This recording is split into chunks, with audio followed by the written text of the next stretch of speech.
Record ಮಾಡಲಿದ್ದೇವೆ. ಆ ಪ್ರಯುಕ್ತ ಶ್ರೀ BS ಭಾಸ್ಕರ್ ರಾವ್ ಅವರು ಬಳ್ಳಾರಿಯಿಂದ ಬಂದಿರ್ತಾರೆ ಮತ್ತು ಅವರ ಸಹಾಯಕರು ಕೂಡ ಇಲ್ಲಿ ಬಂದಿರ್ತಾರೆ. ಜೊತೆಗೆ ಶಂಕರನಾರಾಯಣದಿಂದ ಲಕ್ಷ್ಮೀನಾರಾಯಣ ಭಟ್, ರಾಘವೇಂದ್ರ ಭಟ್ ಅವರು ಕೂಡ ಬಂದಿರ್ತಾರೆ.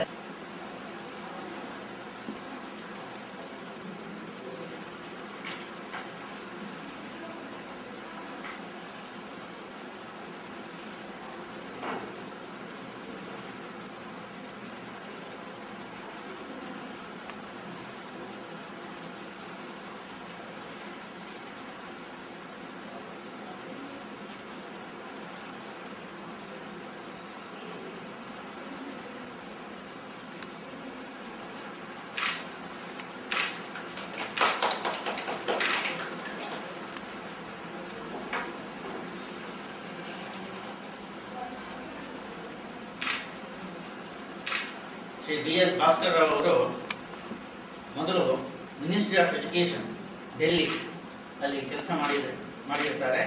ಆನಂತರ ಬೆಂಗಳೂರಿನ ದೂರದರ್ಶನ ಕೂಡ ಕೆಲಸ ಮಾಡಿರ್ತಾರೆ. ಹಂಪಿಯ ವಿಶ್ವವಿದ್ಯಾನಿಲಯದಲ್ಲಿ ಟ್ರಾನ್ಸ್ಲೇಷನ್ ಅಂದರೆ ತರ್ಜಮೆಯ ವಿಭಾಗದಲ್ಲಿ ಕೂಡ ಕೆಲಸ ಮಾಡಿರ್ತಾರೆ. ಅವರು MA ಇನ್ ಇಂಗ್ಲಿಷ್ ಮತ್ತು MA ಇನ್ ಸಂಸ್ಕೃತ. ಈ ಒಂದು ಒಳ್ಳೆಯ ವ್ಯಕ್ತಿ ಇವತ್ತು ಈ ಕಾರ್ಯಕ್ರಮವನ್ನು ನಡೆಸಿಕೊಡ್ತಾ ಇದ್ದಾರೆ ಎಂಬುದು ತುಂಬಾ ಸಂತೋಷದ ವಿಚಾರ.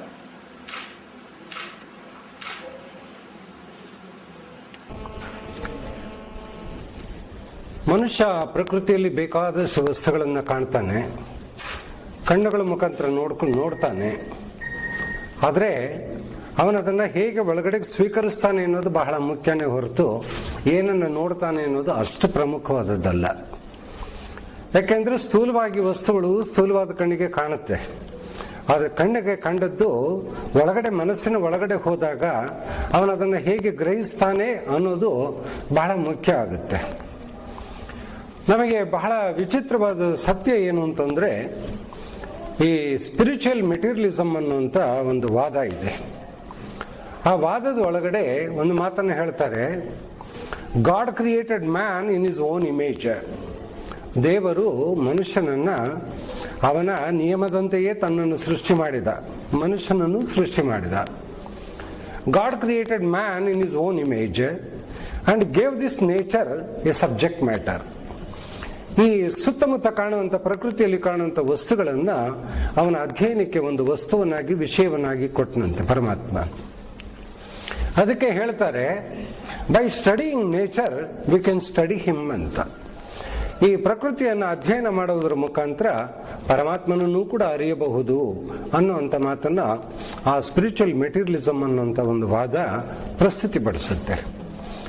ನಾವು ಆಸ್ತಿಕರಿರಲಿ ನಾಸ್ತಿಕರಿರಲಿ, ಆದರೆ ಒಂದು ವಸ್ತುವನ್ನು ನೋಡಿದಾಗ ಅದನ್ನು ಹೇಗಿದೆಯೋ ಹಾಗೆ ಗ್ರಹಿಸುವಂಥ ಒಂದು ಸುಸ್ಥಿತಿಗೆ ಬಂದ್ವಿ ಅಂತಂದ್ರೆ ಜಗತ್ತಿನಲ್ಲಿ ಯಾರೂ ನಾಸ್ತಿಕರಿರೋದಕ್ಕೆ ಸಾಧ್ಯವೇ ಇಲ್ಲ, ಎಲ್ಲರೂ ಆಸ್ತಿಕರೇ ಆಗ್ತಾರೆ.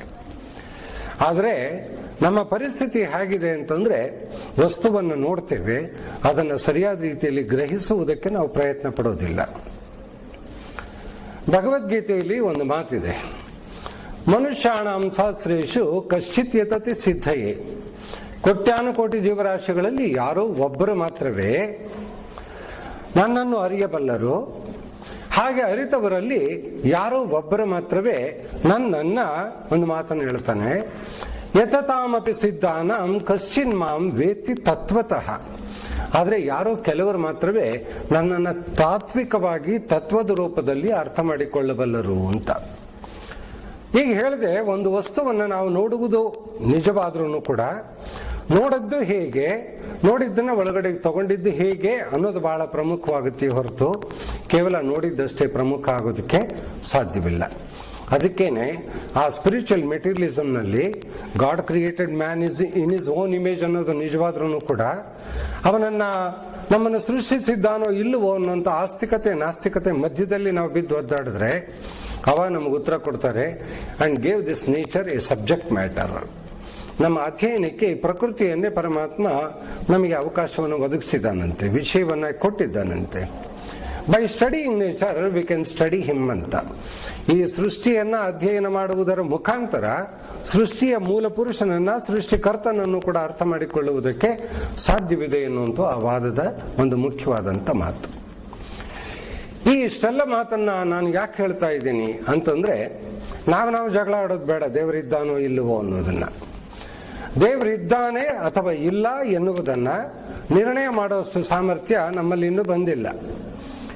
ನಿರ್ಣಯ, ಯಾರಾದ್ರೂ ದೇವರಿಲ್ಲ ಅಂದ್ರೆ ದೇವರಿಗೆ ನಷ್ಟವಿಲ್ಲ, ಯಾರಾದ್ರೂ ದೇವರಿದ್ದಾನೆ ಅಂದ್ರೆ ಅವನಿಗೆ ಲಾಭವೂ ಇಲ್ಲ, ಹೆಚ್ಚಿನ ಲಾಭವೂ ಇಲ್ಲ. ಅದರಿಂದ ಆಗೋ ಲಾಭ ನಷ್ಟ ಯಾರಿಗೆ ಅಂತಂದ್ರೆ ಕೇವಲ ನಮಗಷ್ಟೇನೆ. ಈ ಸಂದರ್ಭದಲ್ಲಿ ನಮ್ಮ ಕಣ್ಣೆದುರಿಗೆ ನಮಗೆ ಒಂದು ವಸ್ತುವನ್ನು ಸೃಷ್ಟಿ ಮಾಡಿಕೊಟ್ಟಿದ್ದಾರೆ. ಜಗತ್ತಿನಲ್ಲಿ ತಾನೇ ಸ್ವಾಭಾವಿಕವಾಗಿ ಸೃಷ್ಟಿಯಾಗಿರುವಂತಹ ವಸ್ತುಗಳ ಜೊತೆಯಲ್ಲಿ ನಮಗೆ ನಮ್ಮ ಪೂರ್ವಿಕರು ಒಂದು ವಸ್ತುವನ್ನು ಸೃಷ್ಟಿ ಮಾಡಿಕೊಟ್ಟಿದ್ದಾರೆ. ದೇವರನ್ನ ಅಧ್ಯಯನ ಮಾಡು, ಅರಿತುಕೋ, ತಿಳ್ಕೋ ಅಂತ. ಅದು ಯಾವುದು ಅಂತಂದ್ರೆ ದೇವಾಲಯಗಳು ಅನ್ನೋದೇ ಬಹಳ ಮುಖ್ಯವಾದದ್ದು. ದೇವಾಲಯಗಳನ್ನ ನಿರ್ಮಾಣ ಮಾಡಿದ್ರು, ಅದಕ್ಕಾಗಿ ಎಷ್ಟೋ ರಾಜಾದಿರಾಜರು ಬೇಕಾದಷ್ಟು ವ್ಯಯವನ್ನು ಮಾಡಿದರು. ಯಾತಕ್ಕೋಸ್ಕರ ಕಟ್ಟಿದ್ರು? ಶಾಸ್ತ್ರ ಏನ್ ಹೇಳುತ್ತೆ? ದೇವಾಲಯವನ್ನ ನಾವು ನೋಡಿ ಹೇಗೆ ತಿಳ್ಕೋಬೇಕು, ಅದು ನಮಗೆ ಯಾವ ರೀತಿಯ ಮಾಧ್ಯಮವಾಗುತ್ತೆ ಅನ್ನೋದನ್ನ ನಾವು ಅರಿತುಕೊಂಡಾಗ ಅವಾಗ ಅದರ ಸಾರ್ಥಕತೆ ಆಗುತ್ತೆ. ಅದಕ್ಕೆ ನಿಮಗೆ ಒಂದು ಚಿಕ್ಕದಾದಂತ ನಮ್ಮ ಜೀವನದಲ್ಲಿ, ಪ್ರತಿಯೊಬ್ಬರ ಜೀವನದಲ್ಲಿ ನಡೆಯುವಂತ ಒಂದು ಅಂಶವನ್ನ ಹೇಳೋದಕ್ಕೆ ಇಷ್ಟಪಡ್ತೀನಿ. ಒಂದು ಮಗು ಹುಟ್ಟಿದೆ ಅಂತ ಭಾವಿಸೋಣ. ಆ ಮಗು 1-1.5 ವರ್ಷ ಅಥವಾ 2 ವರ್ಷ ಅದು ಯಾವಾಗ ನಡೆಯೋದಕ್ಕೆ ಶಕ್ತಿ ಬರುತ್ತೋ ಅವಾಗ ಆ ತಂದೆ ತಾಯಿ ಕೈ ಹಿಡ್ಕೊಂಡು ಒಂದು ದಿವಸ ದೇವಸ್ಥಾನಕ್ಕೆ ಕರ್ಕೊಂಡು ಹೋಗ್ತಾರೆ. ಆ ಮಗುಗೇನೂ ಗೊತ್ತಿಲ್ಲ, ಮುಗ್ಧವಾದದ್ದು. ನೋಡುತ್ತೆ, ಅದೇನೋ ಸುತ್ತಾಕ್ತಾರೆ, ಅದೇನೋ ನಮಸ್ಕಾರ ಮಾಡ್ತಾರೆ, ಮತ್ತ ಅದೇನೋ ಒಳಗಡೆ ಯಾರೋ ಒಬ್ಬ ನಿಂತ್ಕೊಂಡು ಮಂತ್ರ ಗಿಂತ್ರ ಏನೋ ಹೇಳ್ತಿರ್ತಾನೆ, ಅದೇನೋ ಗೋಪುರ ಇರುತ್ತೆ, ಅದೇನೋ ಮಾಡ್ತಾರೆ, ಅದೇನೋ ಕೊನೆ ಮಂಗಳಾರತಿ ಮಾಡಿದ್ರು, ಗಂಟೆ ಬಾರಿಸಿದ್ರು, ಜಾಗಟೆ ಬಾರಿಸಿದ್ರು, ಎಲ್ರೂ ಏನೋ ತಗೊಂಡ್ರು. ಆ ಮಗು ನೋಡುತ್ತೆ ಏನೂ ಅರ್ಥವಾಗಲ್ಲ. ತಂದೆ ತಾಯಿ ಹೇಳ್ತಾರೆ, ನೀನು ನಮಸ್ಕಾರ ಮಾಡ ಮಗು, ನೀನು ನಮಸ್ಕಾರ ಮಾಡ ಮಗು ಅಂದಾಗ ಆ ಮಗು ವಿಗ್ರಹದ ಕಡೆ ನೋಡ್ಕೊಂಡು ನಮಸ್ಕಾರ ಮಾಡೋದ್ರ ಬದಲಾಗಿ ನಮ್ಮ ಪಕ್ಕದಲ್ಲಿ ನಮ್ಮಪ್ಪ ಹೇಗೆ ಮಾಡ್ತಾ ಇದ್ದಾನೆ ಅನ್ನೋದನ್ನ ನೋಡ್ಕೊಂಡು ಮಾಡುತ್ತೆ. ಅಂದ್ರೆ ಆ ಮುಗ್ಧವಾದ ಮಗುಗೆ ಆ ನಮಸ್ಕಾರ ಮಾಡೋದನ್ನು ಕೂಡ ಒಂದು ಯಾಂತ್ರಿಕವಾದ ರೀತಿ ಪ್ರಾರಂಭ ಆಗುತ್ತೆ. ಆದ್ರೆ ನಮ್ಮ ಜೀವನ ಎಷ್ಟು ದುರ್ಭರ ನಾವು ಮಾಡ್ಕೊಳ್ತಾ ಇದ್ದೀವಿ ಅಂತಂದ್ರೆ, ಅಜ್ಞಾನದಲ್ಲಿ ತೊಳೆದಾಡ್ತಾ ಇರ್ತೀವಿ ಅಂತಂದ್ರೆ, ಆ 2 ವರ್ಷದ ಮಗು ಮೊದಲನೇ ದಿವಸ ದೇವಸ್ಥಾನಕ್ಕೆ ಹೋದಾಗ ಯಾವ ರೀತಿ ಅದು ಆಶ್ಚರ್ಯವಾಗಿ ಎಲ್ಲ ಕ್ರಿಯೆಗಳನ್ನು ಕೂಡ ಗಮನಿಸ್ತಾ ಬಂತೋ, ನೋಡ್ತಾ ಬಂತೋ, ಅದೇ ಮಗು 80 ವರ್ಷದ ಮುದುಕನಾದಾಗ್ಲೂ ಕೂಡ ಮತ್ತೆ ಅದೇ ಗುಡಿಗೆ ಬರುತ್ತೆ, ಮತ್ತೆ ಅದೇ ರೀತಿ ಪ್ರದಕ್ಷಿಣೆ ಹಾಕುತ್ತೆ, ಮತ್ತೆ ಬಂದು ಕೈ ಮುಗಿಯುತ್ತೆ, ತೆಂಗಿನಕಾಯಿ ಹೊಡೆದು ಕೊಟ್ಟರೆ ತಗೊಂಡೋಗಿ ಅದನ್ನು ಚಟ್ನಿ ಮಾಡಿ ತಿಂದು ಕೂತು ಬಿಡುತ್ತೆ. ನಾವು ಹೌದು, ಯಾತಕ್ಕೋಸ್ಕರ ಇವನ್ನೆಲ್ಲ ಮಾಡಿದ್ವಿ, ಇದ್ರ ಅರ್ಥ ಏನು? ಹೀಗೆ ಪ್ರದಕ್ಷಿಣೆ ಹಾಕೋದಕ್ಕೆ ಏನಾದ್ರು ಒಂದು ಅರ್ಥವಿದೆಯಾ? ಅಥವಾ ಅಲ್ಲೇನೋ ಒಳಗಡೆ ಗರ್ಭಗುಡಿ ಅಂತ ಇದೆಯಲ್ಲ, ವಿಗ್ರಹ ಅಂತ ಇದೆಯಲ್ಲ, ಅದಕ್ಕೇನಾದ್ರೂ ಅರ್ಥವಿದೆಯಾ ಅನ್ನೋದನ್ನ ಆ 2 ವರ್ಷದ ಮಗು ಹೋಗೋದಕ್ಕೆ ಪ್ರಾರಂಭವಾಗಿ 80 ವರ್ಷದ ಮುದುಕನಾದಾಗ್ಲೂ ಕೂಡ ಏನು ಗೊತ್ತಿಲ್ಲದಂತೆ ಮಾಡಿಕೊಂಡು ಕೇವಲ ಪ್ರದಕ್ಷಿಣೆಯನ್ನು ಮಾತ್ರ ಸುತ್ತನ್ನ ಹಾಕೋದ್ರ ಮುಖಾಂತರ ನಮ್ಮನ್ನ ನಾವು ಏನ್ ಮಾಡ್ಕೊಂಡಿದೀವಿ ಅಂತಂದ್ರೆ, ಈ ಗಾಣಕ್ಕೆ ಕಟ್ಟಿದ ಕೋಣವನ್ನಾಗಿ ನಮ್ಮನ್ನು ನಾವು ಮಾಡ್ಕೊಂಡ್ಬಿಟ್ಟಿದೀವಿ. ಎಷ್ಟು ವಿಚಿತ್ರ ಅಂತಂದ್ರೆ, ಆ ಗಾಣಕ್ಕೆ ಕಟ್ಟಿರುವಂತ ಕೋಣ ಇದೆಯಲ್ಲ, ಅದು ಒಂದೇ ರೇಡಿಯಸ್ ಇರುತ್ತೆ, ವ್ಯಾಸ ಇರುತ್ತೆ. ಆ ಕೋಣದ ಮುಖಕ್ಕೆ ಬಟ್ಟೆಯನ್ನ ಕಟ್ಟಿರ್ತಾರೆ. ಅದು ಅಂದುಕೊಳ್ಳುತ್ತೆ ನಾನು ನೇರವಾಗಿ ಹೋಗ್ತಾ ಇದ್ದೀನಿ, ಎಲ್ಲೂ ತಿರುಗ್ತಾ ಇಲ್ಲ ಅಂತ. ಆದ್ರೆ ಅದು ಪ್ರತಿ ಮಿಲಿಮೀಟರ್ನಲ್ಲೂ ಕೂಡ ತಿರುಗ್ತಾನೇ ಇರುತ್ತೆ.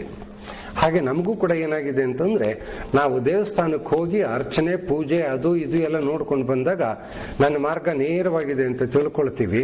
ಆದ್ರೆ ನಮ್ಮ ಗಮನ ವಕ್ರಗತಿಯಲ್ಲೇ, ತಾತ್ವಿಕವಾಗಿ ವಕ್ರಗತಿಯಲ್ಲೇ ಹೋಗ್ತಾ ಇರುತ್ತೆ ಅನ್ನೋದನ್ನ ನಾವು ಅರ್ಥ ಮಾಡ್ಕೊಳ್ಳದಿದ್ರೆ ನಮ್ಮ ಜೀವನ ಪೂರ್ತಿ ವ್ಯರ್ಥವಾಗುತ್ತೆ. ಯಾಕೆ ದೇವಸ್ಥಾನಕ್ಕೆ ಅಷ್ಟೊಂದು ಪ್ರಾಮುಖ್ಯತೆಯನ್ನು ಕೊಡ್ತೀರಾ? ನಾವು ನಾಸ್ತಿಕರು, ನಮಗೆ ನಂಬಿಕೆ ಇಲ್ಲ, ಆದ್ರೂ ಕೂಡ ದೇವಸ್ಥಾನಕ್ಕೆ ಪ್ರಾಮುಖ್ಯತೆಯನ್ನು ಕೊಡಬೇಕಾ ಅಂದಾಗ, ನೀನು ದೇವಸ್ಥಾನವನ್ನಾಗಲಿ ಅದರ ಯಾವುದೇ ಒಂದು ಅಂಗವನ್ನಾಗಲಿ ಇದು ದೇವರು ಅಂತ ತಿಳ್ಕೊಳ್ಳೋದಕ್ಕೆ ಹೋಗ್ಬೇಡ. ಜ್ಞಾನದ ಒಂದು ಮಾರ್ಗ, ಒಂದು ಮೂಲ, ಒಂದು ಮಾಧ್ಯಮ ಅನ್ನೋದನ್ನ ಅರ್ಥ ಮಾಡ್ಕೊಂಡ್ವಿ ಅಂತಂದ್ರೆ, ನಮಗೆ ಜ್ಞಾನ ಅನ್ನೋದು ಪ್ರಾಪ್ತಿ ಆಗೋದಕ್ಕೆ ಶುರುವಾಯಿತು ಅಂದ್ರೆ ಅವಾಗ ನಮಗೆ ಎಲ್ಲ ವಿಚಾರಗಳನ್ನು ಕೂಡ ಗೊತ್ತಾಗ್ತಾ ಹೋಗುತ್ತೆ.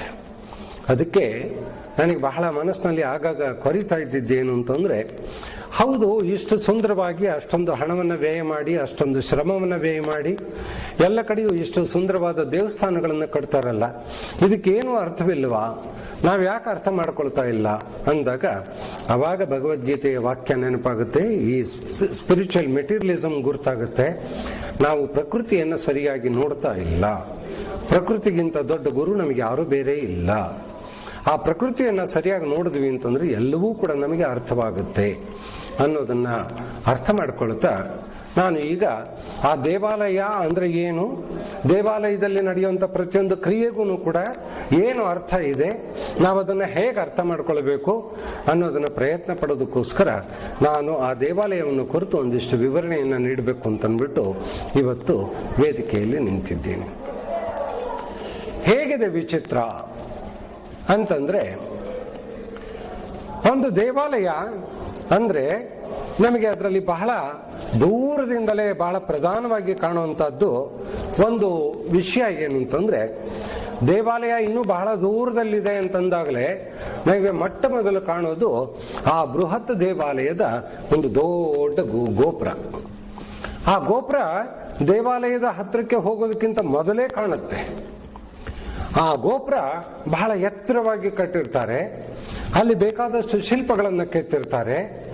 ಮಧ್ಯದಲ್ಲಿ ಹಂತಗಳು, ಸಾಕಷ್ಟು ಹಂತಗಳಿರುತ್ತೆ. 3, 5, 7, 9, 8 ಹೀಗೆ ಎಷ್ಟೋ ಹಂತಗಳಲ್ಲಿ, ಎಷ್ಟೋ ಅಂತಸ್ತುಗಳಲ್ಲಿ ಆ ಗೋಪುರವನ್ನು ಕಟ್ಟಿರ್ತಾರೆ. ನಮಗೆ ದೇವಸ್ಥಾನವನ್ನ ಹೋಗಿ ನೋಡಿ ಅದರ ಹತ್ತಿರದಿಂದ ಪರಿಚಯ ಮಾಡಿಕೊಳ್ಳೋದಕ್ಕಿಂತ ಮೊದಲೇನೆ ಇದು ನಮಗೆ ಗೋಪುರ ಇಲ್ಲೊಂದು ದೇವಸ್ಥಾನ ಇದೆ ಅನ್ನೋದನ್ನ ತೋರಿಸುತ್ತೆ. ಇದು ತೋರಿಸಿದಾಗ ಇದರ ತಾತ್ವಿಕವಾದ ಅರ್ಥ ನೋಡಿ. ನಾನು ಅದರ ಆರ್ಟ್ ಅಂಡ್ ಆರ್ಕಿಟೆಕ್ಚರ್, ವಾಸ್ತುಶಿಲ್ಪದ ಬಗ್ಗೆ ನಾನು ಮಾತಾಡೋದಕ್ಕೆ ಇಷ್ಟಪಡ್ತಾ ಇಲ್ಲ. ವಾಸ್ತುಶಿಲ್ಪ ಇಲ್ಲಿ ವಿಷಯ ಅಲ್ಲ ಮುಖ್ಯ. ವಾಸ್ತುಶಿಲ್ಪದ ಹಿಂದೆ ಇರುವಂತಹ ತತ್ವ ಏನು, ಅದರ ಪ್ರಿನ್ಸಿಪಲ್ ಏನು ಅನ್ನೋದನ್ನ ನಾನು ತಿಳ್ಕೊಳ್ಳೋದು ಬಹಳ ಮುಖ್ಯ. ಆದ್ರಿಂದ ನನಗೆ ದೂರದಿಂದಲೇ ಒಂದು ದೇವಸ್ಥಾನ ಇದೆ ಅನ್ನೋದು ಗೊತ್ತಾಗಬೇಕಾದ್ರೆ ಹೀಗೆ ಒಂದು ದೊಡ್ಡ ಗೋಪುರ, ಬಹಳ ಬೃಹತ್ತಾದಂತ ಒಂದು ಗೋಪುರ ಕಾಣುತ್ತೆ. ಅದರಲ್ಲಿ ಹಲವು ಅಂತಸ್ತುಗಳಿವೆ. ನಾವು ಅದನ್ನ ನೋಡಿದ ತಕ್ಷಣನೇ ನಾವು ಏನ್ ಮಾಡ್ತೀವಿ, ಮಾಡಬೇಕು ಅಂತಂದ್ರೆ, ಮಾಡ್ತೀವಿ ಅನ್ನೋದಕ್ಕಿಂತ ಮಾಡಬೇಕು ಅನ್ನೋದಾದ್ರೆ, ನಾವು ಕೂಡ ಯಾವಾಗ ಜ್ಞಾನದ ಮಟ್ಟದಲ್ಲಿ ಮೇಲ್ಮೇಲ್ ಮಟ್ಟಕ್ಕೆ ಅಂತಸ್ತು ಹಂತ ಹಂತವಾಗಿ ಮೇಲಕ್ಕೆ ಏರ್ತೀವೋ ಅವಾಗಷ್ಟೇನೆ ನಾವು ಅದನ್ನು ತಿಳ್ಕೊಳ್ಳೋದಕ್ಕೆ ಸಾಧ್ಯವಿದೆ. ಈ ಪ್ರತಿಯೊಂದು ಹಂತದಲ್ಲಿಯೂ ಕೂಡ ಆ ಕೆತ್ತನೆ ಏನಿದೆಯೋ ಆ ಕೆತ್ತನೆಯಲ್ಲೂ ಕೂಡ ವರ್ಗೀಕರಣ ಅನ್ನೋದಿರುತ್ತೆ. ವರ್ಗೀಕರಣ ಹೇಗಿರುತ್ತೆ ಅಂತಂದ್ರೆ, ಕೆಳಸ್ಥಿತಿಯಿಂದ ಮೇಲ್ಸ್ಥಿತಿಗೆ ಹೋಗುವಂತಹ ಎಲ್ಲ ವರ್ಗಗಳು ಕೂಡ ಕ್ರಮವಾಗಿ ಮೇಲ್ಮೇಲಕ್ಕೆ ಏರ್ತಾ ಹೋಗ್ತಾರೆ. ಹಾಗೇನೆ ನಾವೂ ಕೂಡ ಹಂತ ಹಂತವಾಗಿ ನಮ್ಮ ಬೌದ್ಧಿಕ ಸ್ಥಿತಿಯನ್ನು ಮೇಲ್ಮಟ್ಟಕ್ಕೆ ಏರಿಸಿಕೊಂಡಾಗ ಇಲ್ಲಿರೋ ವಸ್ತು ಏನು ಅಂತ ಕಾಣುತ್ತೆ ಹೊರತು, ಇಲ್ಲ ಅಂದ್ರೆ ದೇವಸ್ಥಾನ ಅಂದ್ರೆ ಏನು ಅನ್ನೋದು ಅರ್ಥವಾಗೋದಕ್ಕೆ ಸಾಧ್ಯವೇ ಆಗಲ್ಲ. ಅದಕ್ಕೆ ಗೋಪುರಗಳನ್ನ ವಿಶೇಷವಾಗಿ ಬಹಳ ಎತ್ತರದಲ್ಲಿ ಕಟ್ತಾರೆ, ಬಹಳ ಎತ್ತರಕ್ಕೆ ಕಟ್ತಾರೆ. ಯಾಕೆ ಅಂತಂದ್ರೆ ಆ ವ್ಯಕ್ತಿ ದೇವಸ್ಥಾನವನ್ನು ಪ್ರವೇಶಿಸೋದಕ್ಕಿಂತ ಮುಂಚೆಯೇ ಅದು ಪರಿಚಯ ಆಗಲಿ, ಇಲ್ಲೊಂದು ದೇವಸ್ಥಾನ ಇದೆ ಅನ್ನೋದಾದ್ರೂ ಗೊತ್ತಾಗಲಿ ಅನ್ನೋ ಕಾರಣಕ್ಕೋಸ್ಕರ ಆ ಎತ್ತರದಲ್ಲಿ ಗೋಪುರಗಳನ್ನು ನಿರ್ಮಾಣ ಮಾಡೋದು ಒಂದು ಬಹಳ ಮುಖ್ಯವಾದಂತ ಒಂದು ಕಾರಣ. ಹೀಗೆ ಅದನ್ನ ನಾವು ನೋಡಿ ಮೊದಲು ಅರ್ಥ ಮಾಡ್ಕೊಳ್ಬೇಕು.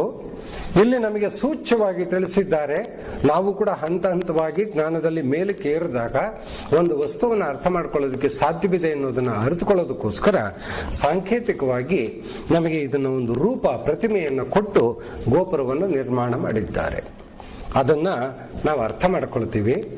ಅರ್ಥ ಮಾಡ್ಕೊಂಡ ನಂತರ ನಮಗೇನಾಗುತ್ತೆ ಅಂತಂದ್ರೆ, ಇನ್ನು ದೇವಸ್ಥಾನದ ಹತ್ತಿರಕ್ಕೆ ಹೋದಂತೆ, ದೇವಸ್ಥಾನದ ಸಮೀಪಕ್ಕೆ ಹೋದಂತೆ ನಮಗೆ ಮುಂದೆ ಕಾಣೋದು ಯಾವುದು ಅಂತಂದ್ರೆ, ಗೋಪುರ ಸಹಿತವಾಗಿ ಅಥವಾ ಗೋಪುರವಿಲ್ಲದೆ ಆಗಲಿ ಒಂದು ಧ್ವಜಸ್ತಂಭ ಅಂತ ಕರಿತೀವಿ, ಒಂದು ನಂದಿ ಧ್ವಜ ಅಂತ ಕರಿತೀವಿ, ಗರುಡಗಂಬ ಅಂತ ಕರಿತೀವಿ, ಅಂಥದ್ದೊಂದು ನಮಗೆ ಕಾಣುತ್ತೆ. ಅದು ಒಳಗಡೆ ಭಾಗದಿಂದನಾದ್ರೂ ಆಗ್ಬಹುದು, ಹೊರಭಾಗದಿಂದನಾದ್ರೂ ಆಗ್ಬಹುದು. ಒಂದು ಧ್ವಜಸ್ತಂಭ ಅತೀ ಎತ್ತರಕ್ಕಿರುತ್ತೆ. ನೋಡಿ, ಬಹಳ ವಿಚಿತ್ರವಾದ ಸತ್ಯ ಏನು ಅಂತಂದ್ರೆ, ಗರ್ಭಗುಡಿ ಬಹಳ ಚಿಕ್ಕದಾಗಿರುತ್ತೆ, ಅದರ ದ್ವಾರ ಚಿಕ್ಕದಾಗಿರುತ್ತೆ, ಮೂರ್ತಿನೂ ಕೂಡ ಚಿಕ್ಕದಾಗಿರುತ್ತೆ. ಅಂದ್ರೆ 12 ಅಡಿ ಆದ್ರೂ ಕೂಡ ಧ್ವಜಸ್ತಂಭಕ್ಕೆ ಹೋಲಿಸಿದಾಗ ಮೂರ್ತಿ ಚಿಕ್ಕದೇ ಆಗಿರುತ್ತೆ. ಏನಪ್ಪಾ ಮೂರ್ತಿ ಮಾತ್ರ ಬಹಳ ಚಿಕ್ಕದು, ಧ್ವಜಸ್ತಂಭ ನೋಡಿದ್ರೆ ಇಷ್ಟೆತ್ರ ಆಕಾಶದ ಎತ್ತರಕ್ಕೆ ಏರಿಸಿದ್ದಾರಲ್ಲ, ಯಾಕೆ ಅಂತ ತಿಳ್ಕೊಳ್ಳೋದಕ್ಕೆ ಪ್ರಯತ್ನ ಪಟ್ಟಾಗ ನಮಗೆ ಮೊದಲು ಅರ್ಥವಾಗಬೇಕಾದ್ದೇನು ಅಂತಂದ್ರೆ, ನಮಗೆ ಸಂಸ್ಕೃತದಲ್ಲಿ ಒಂದು ಹೇಳಿಕೆ ಇದೆ, ಋಗ್ವೇದದಲ್ಲಿ ಒಂದು ಮಾತಿದೆ. ಏನದು ಅಂತಂದ್ರೆ, ದೇಹೋ ದೇವಾಲಯ ಪ್ರೋಕ್ತ ಜೀವಭೂತ ಸನಾತನ. ದೇವಾಲಯ ಎಲ್ಲೋ ಇದೆ ಅಂತ ನೀವು ತಿಳ್ಕೊಳ್ಬೇಡ, ದೇಹವೇ ದೇಗುಲ. ಬಸವಣ್ಣವರು ಕೂಡ ಅದನ್ನ ನಮಗೆ ಸರಳವಾಗಿ ಹೇಳಿದ್ದಾರೆ. ದೇಹೋ ದೇವಾಲಯ ಪ್ರೋಕ್ತ ಜೀವಭೂತ ಸನಾತನ. ಇಲ್ಲಿ ಒಳಗಡೆ ಆತ್ಮನ ರೂಪದಲ್ಲಿ ಯಾರು ನೆಲೆಗೊಂಡಿದ್ದಾರಲ್ಲ ಅವನೇನೆ ನಮಗೆ ಸನಾತನವಾದಂತ ಪರಮಾತ್ಮ. ಅಂದ್ರೆ ಪರಮ ಆತ್ಮಗಳ ಅಂಶಗಳಾದಂತ ಆತ್ಮಗಳಿಲ್ಲಿವೆ ಅನ್ನೋದನ್ನ ನೀನ್ ತಿಳ್ಕೋ ಅನ್ನೋದಕ್ಕೋಸ್ಕರ ಏನ್ ಮಾಡಿದ್ದಾರೆ ಅಂದ್ರೆ, ಆ ಧ್ವಜಸ್ತಂಭವನ್ನ ನಮಗೆ ನಿರ್ಮಾಣ ಮಾಡಿ ತೋರಿಸಿದ್ದಾರೆ. ಏನು ಅಂತಂದ್ರೆ, ನಿನ್ನ ಶರೀರ ಎನ್ನುವುದಿದೆಯಲ್ಲ, ನಮ್ಮ ಶರೀರ ಯಾವುದ್ರ ಮೇಲೆ ನಿಂತಿದೆ ಅಂತಂದ್ರೆ ನಮ್ಮ ಸ್ಪೈನಲ್ ಕಾರ್ಡ್ ಇದ್ರ ಬಹಳ ಮುಖ್ಯವಾದದ್ದು. ಅದಕ್ಕೆ ಹೇಳ್ತಾರೆ, ದೇಹವೇ ದೇಗುಲ, ದೇಹೋ ದೇವಾಲಯ ಪ್ರೋಕ್ತ.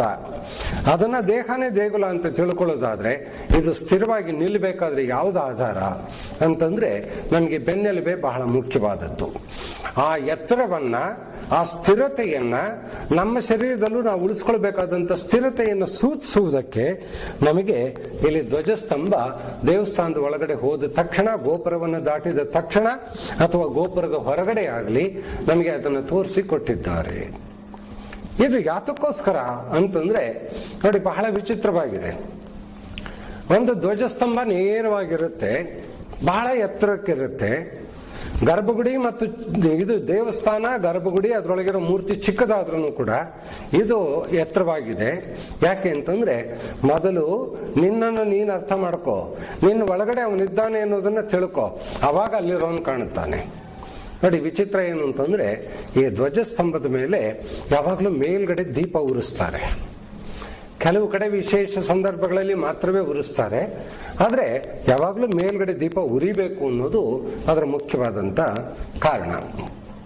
ಏನು, ಆ ದೀಪವನ್ನು ಉರಿಸಿ ನಾವು ಧ್ವಜಸ್ತಂಭವನ್ನು ನೋಡಿದಾಗ, ಮೇಲೆ ದೀಪ ಉರಿತಾ ಇರೋದು ನೋಡಿದಾಗ, ಆ ಉರಿತಾ ಇರುವಂತ ಜ್ಯೋತಿಯೇ ಇಲ್ಲಿರುವಂತಹ ಪರಮಾತ್ಮನ ಸ್ವರೂಪ ಅನ್ನೋದನ್ನ ಮೊದಲು ನಿನ್ನ ಒಳಗಡೆ ತಿಳ್ಕೋ. ಎಷ್ಟು ಸುಂದರವಾಗಿ ಹೇಳಿದ್ದಾರೆ ಅಂದ್ರೆ, ದೇವಸ್ಥಾನ ನೋಡಿ ಕೈ ಮುಗಿ ಅಂತ ಅಷ್ಟೇ ಹೇಳೋದಿಲ್ಲ, ನೀನು ಒಳಗಡೆ ಕಾಲಿಡೋದಕ್ಕೆ ಮುಂಚೆ ಮೊದಲು ನಿನ್ನನ್ನೇ ನೀನು ತಿಳ್ಕೋ. ನೀನು ಸ್ಥಿರವಾಗಿರು, ನೀನು ದೃಢವಾಗಿರು, ನೀನು ಮೇಲ್ಗಡೆ ಜ್ಞಾನ ಯಾವಾಗ್ಲೂ ಕೂಡ ಬೆಳಗಿಸ್ಕೊಂಡಿರು.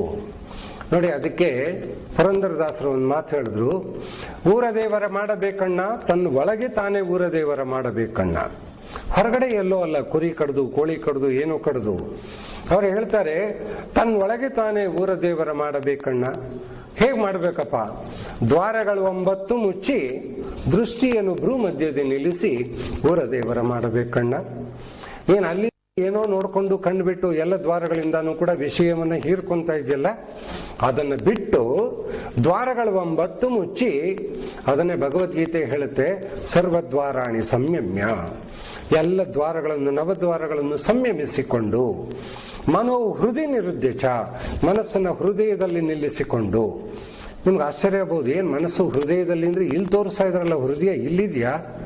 ಹೃದಯ ಇರೋದು ಇಲ್ಲಲ್ವಾ ಅಂತಂದ್ರೆ, ನಮಗೆ ಸಂಸ್ಕೃತದಲ್ಲಿ ಏನು ಹೃದಯ ಅಂತ ಕರೆದಿದ್ದಾರೋ ಅದು ಇಲ್ಲಿಲ್ಲ. ಪರಮಾತ್ಮ ವಾಸ ಮಾಡುವ ಸ್ಥಳ ಅದು. ಅಹಂ ವೈಶ್ವಾನರೋ ಭೂತ್ವ, ಅವನು ಹೇಳ್ತಾನೆ, ನಾನೇ ಎಲ್ಲ ಹೃದಯಗಳಲ್ಲಿಯೂ ಕೂಡ ನಿಂತಿದ್ದೇನೆ ಅಂದ್ರೆ ಎಲ್ಲಿದ್ದಾನೆ? ಇಲ್ಲಿದ್ದಾನ? ಬರೀ ಬ್ಲಡ್ ಅನ್ನ ಡ್ರಾಪ್ ಬೀಳಿಸ್ತಾ ಕೂತಿರ್ತಾನ ಅವನು ಅಂದ್ರೆ ಇಲ್ಲ. ಹೃದಯ ಅನ್ನೋದಕ್ಕೆ ನಮ್ಮ ಭಾರತೀಯ ಭಾಷೆಯಲ್ಲಿ ಇರೋ ಅರ್ಥ ಏನು ಅಂತಂದ್ರೆ, ಎಲ್ಲಿ ಭಾವಗಳು ವಿಕಾಸವಾಗುತ್ತೋ ಅದನ್ನ ಹೃದಯ ಅಂತ ಕರೆದಿದ್ದಾನೆ, ಅಲ್ಲಿ ಅವನು ವಾಸ ಮಾಡ್ತಾನೆ. ಅದಕ್ಕೆ ಸಹಸ್ರದಳ ಕಮಲ ಅಂತ ಕರೆದಿದ್ದಾರೆ. ಅದು ಇಲ್ಲಿಲ್ಲ, ಅದು ಇಲ್ಲಿದೆ. ಅದಕ್ಕೆ ನಮಗೆ ಹೇಳ್ತಾರೆ, ದ್ವಾರಗಳ 9 ಮುಚ್ಚಿ, ದೃಷ್ಟಿಯನ್ನು ಭ್ರೂ ಮಧ್ಯದಲ್ಲಿ ನಿಲ್ಲಿಸಿ ಊರ ದೇವರ ಮಾಡಬೇಕಣ್ಣ. ಅಂದಾಗ ಆಯ್ತು, ಕುರಿ ಕೋಳಿ ಮೇಕೆ ಎಲ್ಲ ಕಡಿಬೇಕಲ್ಲ, ಊರ ದೇವರು ಮಾಡ್ಬೇಕಾದ್ರೆ ಹೇಗಪ್ಪ ಮಾಡೋದು ನಾನು ಅಂತಂದಾಗ ಮತ್ತೆ ಉತ್ತರ ಕೊಡ್ತಾರೆ, ನಾನು ಎಂಬೋ ಮೇಕೆ ಹೋತಣ್ಣ, ನಾನು ಅಹಂಕಾರ ಇದೆಯಲ್ಲ ಅದನ್ನ ಮೇಕೆ ಮಾಡ್ಕೋ, ಅದಕ್ಕೆ ತಕ್ಕ ಅಜ್ಞಾನವೆಂಬ ಪೋತರಾಜಣ್ಣ. ಈ ಅಜ್ಞಾನ ಅನ್ನೋದು ಇದೆಯಲ್ಲ, ಈ ಕುರಿನ ಕಡಿಬೇಕು ಅನ್ನೋದು, ಆ ಅಜ್ಞಾನನ ಹೋತ ಅಂತ ತಿಳ್ಕೊ, ಗಂಡು ಮೇಕೆ ಅಂತ ತಿಳ್ಕೊ. ನೀನು ನಾನೇ ಎಂಬ ಮೇಕೆ ಹೋತಣ್ಣ, ಅದಕ್ಕೆ ತಗ್ಗ ಅಜ್ಞಾನವೆಂಬ ಪೋತರಾಜಣ್ಣ. ಇದನ್ನು ಬಿಟ್ಟು ತಾನೇ ಎಂಬೋ ಭಲ್ಲೆ ಹಿಡಿದು, ಪರಮಾತ್ಮ ಅನ್ನೋ ಭಲ್ಲೆಯನ್ನು ಹಿಡಿದು ಹೀನ ಹೋತನ ಸೀಳಿ ಬೀಸಿಟ್ಟು, ನನಗೆ ಮುಂದಿನ ಸಾಲ ಏನು ಮುಖ್ಯ ಅಂತಂದ್ರೆ, ತಾನೇ ಬೆಳಗೋ ಜ್ಯೋತಿ ನಿಲ್ಲಿಸಿ ಊರ ದೇವರ ಮಾಡಬೇಕಣ್ಣ. ನಮ್ಮ ಕರ್ಪೂರ ಸುಟ್ಟಿದ್ದಲ್ಲ, ತುಪ್ಪದ ಬತ್ತಿ ಸುಟ್ಟಿದ್ದಲ್ಲ, ತಾನೇ ಒಳಗಡೆ ಜ್ಯೋತಿ ಬೆಳಗುತ್ತಲ್ಲ ಅದನ್ನ ಬೆಳಗಿಸ್ಕೋ ಅಂತ ಹೇಳೋದಕ್ಕೋಸ್ಕರ ಇಲ್ಲಿ ದೀಪವನ್ನು ಸದಾಕಾಲ ಉರಿಸ್ತಾರೆ. ನಾವು ಇದನ್ನ ದೇವಸ್ಥಾನವನ್ನ ಪ್ರವೇಶ ಮಾಡುವುದಕ್ಕಿಂತ ಮೊದಲು ಈ ಸತ್ಯವನ್ನ ಅರ್ಥ ಮಾಡ್ಕೊಂಡ್ವಿ ಅಂದ್ರೆ ಮುಂದೆ ಒಳಗಡೆ ಏನ್ ನಡೆಯುತ್ತೆ ಅನ್ನೋದು ನಮಗೆ ಗೊತ್ತಾಗುತ್ತೆ. ಧ್ವಜಸ್ತಂಭವನ್ನೇ ಅರ್ಥ ಮಾಡ್ಕೊಳ್ಳಿಲ್ಲ ಅಂತಂದ್ರೆ ಮುಂದೆ ದೇವರನ್ನ ಅರ್ಥ ಮಾಡ್ಕೊಳ್ಳೋಕ್ಕೂ ಸಾಧ್ಯವಿಲ್ಲ. ಅದಕ್ಕೆ ಅಪ್ಪ, ನೀನ್ ಎಲ್ಲಿ ಸಣ್ಣದಾಗಿದ್ರೆ ಧ್ವಜಸ್ತಂಭ ನೀನ್ ನೋಡ್ತೀಯೋ ಇಲ್ವೋ, ಅದಕ್ಕೆ ಇದನ್ನ ಗಮನಿಸುವಂತ ದೇವಸ್ಥಾನಕ್ಕಿಂತ ಎತ್ತರವಾಗಿ ಅದನ್ನ ನಿರ್ಮಿಸಿ ನಮಗೆ ತೋರಿಸ್ತಾರೆ. ನೀನು ಒಳಗಡೆ ಪ್ರವೇಶ ಮಾಡೋದಕ್ಕಿಂತ ಮೊದಲು ಈ ಸತ್ಯನ ನೀನು ಅರ್ಥ ಮಾಡ್ಕೋ. ಆ ಧ್ವಜಸ್ತಂಭ ನೋಡಿದ್ವಿ, ನಮಗೆ ಇಲ್ಲಿ ಅರ್ಥ ಆಯ್ತು, ಜೀವಭೂತ ಸನಾತನಃ ಶಿರವೇ ಹೊನ್ನ ಕಳಶವಯ್ಯ. ಹೊನ್ನ ಕಳಶ ಅಂದ್ರೆ ಏನು? ಬಂಗಾರದೊಂದು ತಂಬಿಗೆ ಅಂತ ಅರ್ಥ ಅಂತಾರೆ. ಹೊನ್ನ ಅನ್ನೋ ಶಬ್ದಕ್ಕೆ ಅರ್ಥ ಏನು ಅಂತಂದ್ರೆ, ಎಲ್ಲಿ ಪ್ರಕಾಶ, ಜ್ಯೋತಿ, ಬೆಳಕು, ಜ್ಞಾನ ಇದೆಯೋ, ಹಿರಣ್ಯವರ್ಣ ಅನ್ನೋದಿದೆಯೋ ಅದನ್ನ ಹೊನ್ನ ಕಲಶ ಅಂತ ಕರೀತಾರೆ. ಜೀವಭೂತ ಸನಾತನ ಅನ್ನೋದು ಅದೇನೆ. ಶಿರವೇ ಹೊನ್ನ ಕಳಶವಯ್ಯ ಅಂದಾಗ ನಮಗೆ ದೇಹವೇ ದೇಗುಲ, ಕಾಲೇ ಕಂಬ ಅನ್ನೋದನ್ನೆಲ್ಲ ಬಿಡಿಸಿ ಅವರು ಹೇಗೆ ಹೇಳ್ತಾರೋ, ಸಂಸ್ಕೃತದಲ್ಲಿರುವಂತ ವೇದದಲ್ಲಿರುವಂತ ಮಾತನ್ನ ಅವರು ಸರಳವಾದ ಕನ್ನಡದಲ್ಲಿ ನಮಗೆ ಕೊಟ್ಟಿದ್ದಾರೋ, ನಾವು ಅದರ ಮುಖಾಂತರ ಈ ಸರಳವಾಗಿ ಧ್ವಜಸ್ತಂಭವನ್ನು ಅರ್ಥ ಮಾಡಿಕೊಂಡು ಒಳಗಡೆಗೆ ಕಾಲಿಡಬೇಕು. ನಾವು ಒಳಗಡೆಗೆ ಕಾಲಿಟ್ಟಾಗ ನಮಗೆ ಮೊದಲು ಗೋಚರವಾಗೋದು ಏನು ನಮಗೆ ಕಣ್ಣು ಕಾಣುತ್ತೆ? ಪ್ರಾಕಾರದ ಒಳಗಡೆಗೆ ನಾವು ಹೋದ್ವಿ ಅಂತಂದ್ರೆ ನಮಗೆ ಮೊದಲು ಕಾಣೋದು ಏನು ಅಂತಂದ್ರೆ, ಇಲ್ಲೂ ಕೂಡ ದೇವಸ್ಥಾನ, ಇಡೀ ದೇವಸ್ಥಾನ, ಮತ್ತೆ ಅದಕ್ಕಿಂತ ಎತ್ತರವಾಗಿರುವಂತ ಒಂದು ಧ್ವಜಸ್ತಂಭವನ್ನು ಇಟ್ಕೊಂಡಿದ್ದೀವಿ. ಪ್ರಾಕಾರವೆಲ್ಲವನ್ನೂ ನೋಡಿ, ಪ್ರಾಕಾರದ ಒಳಗಡೆ ಎತ್ತರವಾಗಿರುವಂತ ಧ್ವಜಸ್ತಂಭವನ್ನು ಕೂಡ ನೋಡಿ. ಮೊದಲು ಇದನ್ನ ಅರ್ಥ ಮಾಡ್ಕೊಳ್ಳಿ. ನೀವು ಅರ್ಥ ಮಾಡ್ಕೊಳ್ಬೇಕಾದ್ರೆ ನಿಮ್ಗೆ ಏನಿರಬೇಕು, ಏನ್ ಬೇಕು, ಏನಿದ್ರೆ ಸಾಧ್ಯ ಆಗುತ್ತೆ ಅರ್ಥವಾಗೋದಕ್ಕೆ ಅಂತಂದ್ರೆ ನಮಗೆ ಅದಕ್ಕೆ ಹೇಳ್ತಾರೆ, ನೀನ್ ಏನೇನು ಬೇಕಿಲ್ಲ, ನೀನು ಯಾವ ವಸ್ತ್ರವನ್ನು ಉಟ್ಕೊಂಡು ಬಂದಿದ್ದೀಯಾ, ದೇವರಿಗೆ ಏನೇನು ತಂದಿದ್ದೀಯಾ ಅನ್ನೋದನ್ನ ಅವನು ಕೇಳೋದಕ್ಕಿಂತ ಹೆಚ್ಚಾಗಿ ನಮ್ಮಲ್ಲಿ ಬೇಕಾದ್ದೇನು ಅಂತಂದ್ರೆ ಭಕ್ತಿ ಇರಬೇಕು, ವಿನಯ ಇರಬೇಕು ಅನ್ನೋದನ್ನ ತೋರಿಸೋದಕ್ಕೋಸ್ಕರ ನಮಗೆ ಇಲ್ಲಿ ಗರುಡ ಆಗಲಿ, ನಂದಿ ಆಗಲಿ, ಮತ್ತೊಬ್ಬರಾಗಲಿ ಯಾವುದೋ ಒಂದನ್ನು ನಮಗೆ ಪ್ರಧಾನವಾಗಿ ತೋರಿಸ್ತಾರೆ. ಅವರು ಕೈ ಮುಕ್ಕೊಂಡು ಭಕ್ತಿಯಿಂದ ನಿಂತಿರ್ತಾರೆ. ನೀನು ಅಷ್ಟೇ ಭಕ್ತಿಯಿಂದ ಮಾತ್ರವೇ ಇವೆಲ್ಲವನ್ನೂ ಅರ್ಥ ಮಾಡಿಕೊಳ್ಬಹುದಾಗಲಿ, ಭಕ್ತಿ ಇಲ್ಲದೆ ದೇವರ ಸೇವೆಯನ್ನು ಮಾಡುವುದಕ್ಕೋಸ್ಕರ ನಾನಿದ್ದೇನೆ ಅನ್ನೋ ಸತ್ಯವನ್ನು ಅರ್ಥ ಮಾಡಿಕೊಳ್ಳದೆ ಇದ್ದಾಗ ನೀನು ಒಳಗಡೆ ಅರಿಯುವುದಕ್ಕೆ ಸಾಧ್ಯವಿಲ್ಲ. ಆದ್ದರಿಂದ ನಮಗೆ ಇಂತಹ ಚಿತ್ರಗಳನ್ನು ನಿಲ್ಲಿಸಿ ನಮಗೆ ಏನ್ ಮಾಡ್ತಾರೆ ಅಂತಂದ್ರೆ, ನೀನು ಒಳಗಡೆ ಇರೋ ಸತ್ಯನ ಅರ್ಥ ಮಾಡ್ಕೊಳ್ಬೇಕು ಅಂತಂದ್ರೆ ನಿನಗೆ ಭಕ್ತಿ ಎನ್ನುವುದು ಇರಬೇಕು. ನೀನು ಅದನ್ನ ಅರ್ಥ ಮಾಡ್ಕೊಂಡ್ರೆ ಮಾತ್ರನೇ ಸಾಧ್ಯ ಆಗುತ್ತೆ ಅನ್ನೋದನ್ನ ನಮಗೆ ತಿಳಿಸುತ್ತೆ. ಹಾಗೆ ನಾವು ಭಕ್ತಿಯಿಂದ ಹೋದ್ವಿ ಅಂತಂದ್ರೆ ನಮಗೆ ದೇವಸ್ಥಾನ ಎದುರಿಗೆ ಕಾಣುತ್ತೆ. ಆ ದೇವಸ್ಥಾನ ದೊಡ್ಡ ಆಕಾರದಲ್ಲಿ ಇದು ಕಂಡಾಗ ನಮಗೆ ಬಹಳ ಮುಖ್ಯವಾಗಿ ಏನು ಅಂತಂದ್ರೆ, ನೋಡಿ, ಗರ್ಭಗುಡಿಯ ಬಾಗಿಲಿದೆ, ಬಾಗಿಲ ಅಕ್ಕಪಕ್ಕದಲ್ಲಿ ದ್ವಾರಪಾಲಕರಿದ್ದಾರೆ.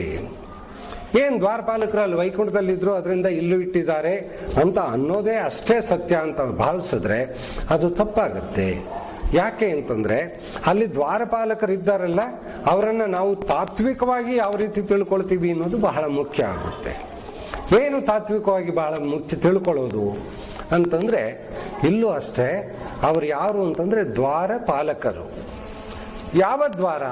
ವೈಕುಂಠದ ದ್ವಾರ, ಕೈಲಾಸದ ದ್ವಾರನ ಅಂತಂದ್ರೆ, ಅಪ್ಪ ವೈಕುಂಠ, ಕೈಲಾಸ, ಯಮಪುರಿ ಎಲ್ಲ ಇಲ್ಲೇ ಇದಂತ ಹೇಳಿದ್ದಾದ ಮೇಲೆ ಈ ದ್ವಾರಗಳಿಗೆ ಮೊದಲು ನೀನು ಪಾಲಕನಾಗು. ದೇವರಿಲ್ಲಿದ್ದಾನೆ, ನಿನಗೆ 9 ದ್ವಾರಗಳಿದೆ. ಅಲ್ಲಿ ಗರ್ಭಗುಡಿಗೆ ಒಂದೇ ಒಂದು ಬಾಗಿಲಾದ್ರೆ ಇಲ್ಲಿ 9 ಬಾಗಿಲುಗಳಿದೆ. ಆ 9 ಬಾಗಿಲುಗಳು ಕೂಡ 9 ಬಾಗಿಲುಗಳಿಂದ ನಾನು ಬೇರೆ ವಿಷಯಗಳನ್ನ ಗ್ರಹಿಸಿದಂತೆ ಅದರ ಪಾಲನೆಯನ್ನ, ಅದರ ಪೋಷಣೆಯನ್ನ 9 ದ್ವಾರಗಳನ್ನ ನಾನು ರಕ್ಷಿಸಿಕೊಂಡು ಆಮೇಲೆ ಪರಮಾತ್ಮನ ಅರ್ಥ ಮಾಡ್ಕೊಳ್ತೀನಿ ಅಂತನ್ನು. ಯಾಕೆ ಅಂತಂದ್ರೆ 9 ದ್ವಾರಗಳೇನಾದ್ರು ಹೊರಗಡೆ ಬಿಟ್ಟಿದ್ಯಾ ಅಂತಂದ್ರೆ ನೀನು ಪರಮಾತ್ಮನ ಅರ್ಥ ಮಾಡ್ಕೊಳ್ಳೋದಕ್ಕೆ ಸಾಧ್ಯವೇ ಇಲ್ಲ. ಆದ್ರಿಂದ ನಮಗೆ ಏನ್ ಮಾಡ್ತಾರೆ ಅಂತಂದ್ರೆ ಮೊದಲು ಈ ದ್ವಾರಪಾಲಕರನ್ನು ತೋರಿಸ್ತಾರೆ. ದ್ವಾರಪಾಲಕರ ಅಕ್ಕಪಕ್ಕದಲ್ಲಿರ್ತಾರೆ, ಅವರನ್ನ ನಮಗೆ ತೋರಿಸ್ತಾರೆ. ಆ ದ್ವಾರಪಾಲಕರನ್ನ ನೋಡಿ ಫಸ್ಟ್ ನಾವೇನ್ ಮಾಡ್ತೀವಿ ಅಂತಂದ್ರೆ ಒಳಗಡೆ ಇರೋ ದೇವರನ್ನ ನೋಡೋದಕ್ಕಿಂತ ಹೆಚ್ಚಾಗಿ ದ್ವಾರಪಾಲಕರನ್ನ ನೋಡಿ ಆ ನಮ್ಮ ದ್ವಾರಗಳನ್ನ ಸಂಯಮದಲ್ಲಿ ಇಟ್ಟುಕೊಂಡು ಅದರ ಮುಖಾಂತರ ಮಾತ್ರವೇ ಮನಸ್ಸನ್ನು ತೆರೆದಿಟ್ಟು ಅದರ ಮುಖಾಂತರ ಒಳಗಡೆ ಇರೋ ದೇವರನ್ನ ಅರ್ಥ ಮಾಡ್ಕೊಳ್ಳೋದಕ್ಕೆ ಸಾಧ್ಯವಿದೆ. ಇದನ್ನು ತಿಳ್ಕೊಳ್ಳಿ ಅಂತ ಹೇಳೋದಕ್ಕೋಸ್ಕರ ದ್ವಾರಪಾಲಕರು. ನೋಡಿ ಹೇಗಿದೆ ವಿಚಿತ್ರ ಅಂತಂದ್ರೆ, ನಾವು ಬರೀ ಪುರಾಣಗಳನ್ನೇ ಆಧಾರವಾಗಿ ಇಟ್ಕೊಂಡು ಅದನ್ನೇ ನಂಬಿಕೊಂಡಿರೋದಾದ್ರೆ ಒಮ್ಮೊಮ್ಮೆ ಏನಾಗುತ್ತೆ ಅಂತಂದ್ರೆ, ವೈಕುಂಠದಲ್ಲಿ ದ್ವಾರಪಾಲಕರು ಇದ್ದರು, ಸನಕ ಸನಂದಾದಿಗಳನ್ನು ಒಳಗೆ ಬಿಡಲಿಲ್ಲ. ಅವರಿಗೆ ಕೋಪ ಬಂತು, ಶಾಪ ಕೊಟ್ರು. ಅದರ ಫಲ ಏನಾಯ್ತು ಅಂತಂದ್ರೆ ಮತ್ತೆ 3 ಜನ್ಮದಲ್ಲಿ ವಿಷ್ಣುವಿನ ಭಕ್ತರಾಗಿ ಎಲ್ಲಿಗೆ ಬಂದ್ರು? ಮತ್ತೆ ಬಾಗಿಲು ಕಾಯಕ್ಕೆ ಬಂದ್ರೆ ಹೊರತು ಪರಮಾತ್ಮನ ಒಳಗಡೆ ಹೋಗಕ್ಕಾಗಲಿಲ್ಲ. ನೋಡಿ, ಇದೊಂದು ವಿಚಿತ್ರವಾದ ಸತ್ಯ.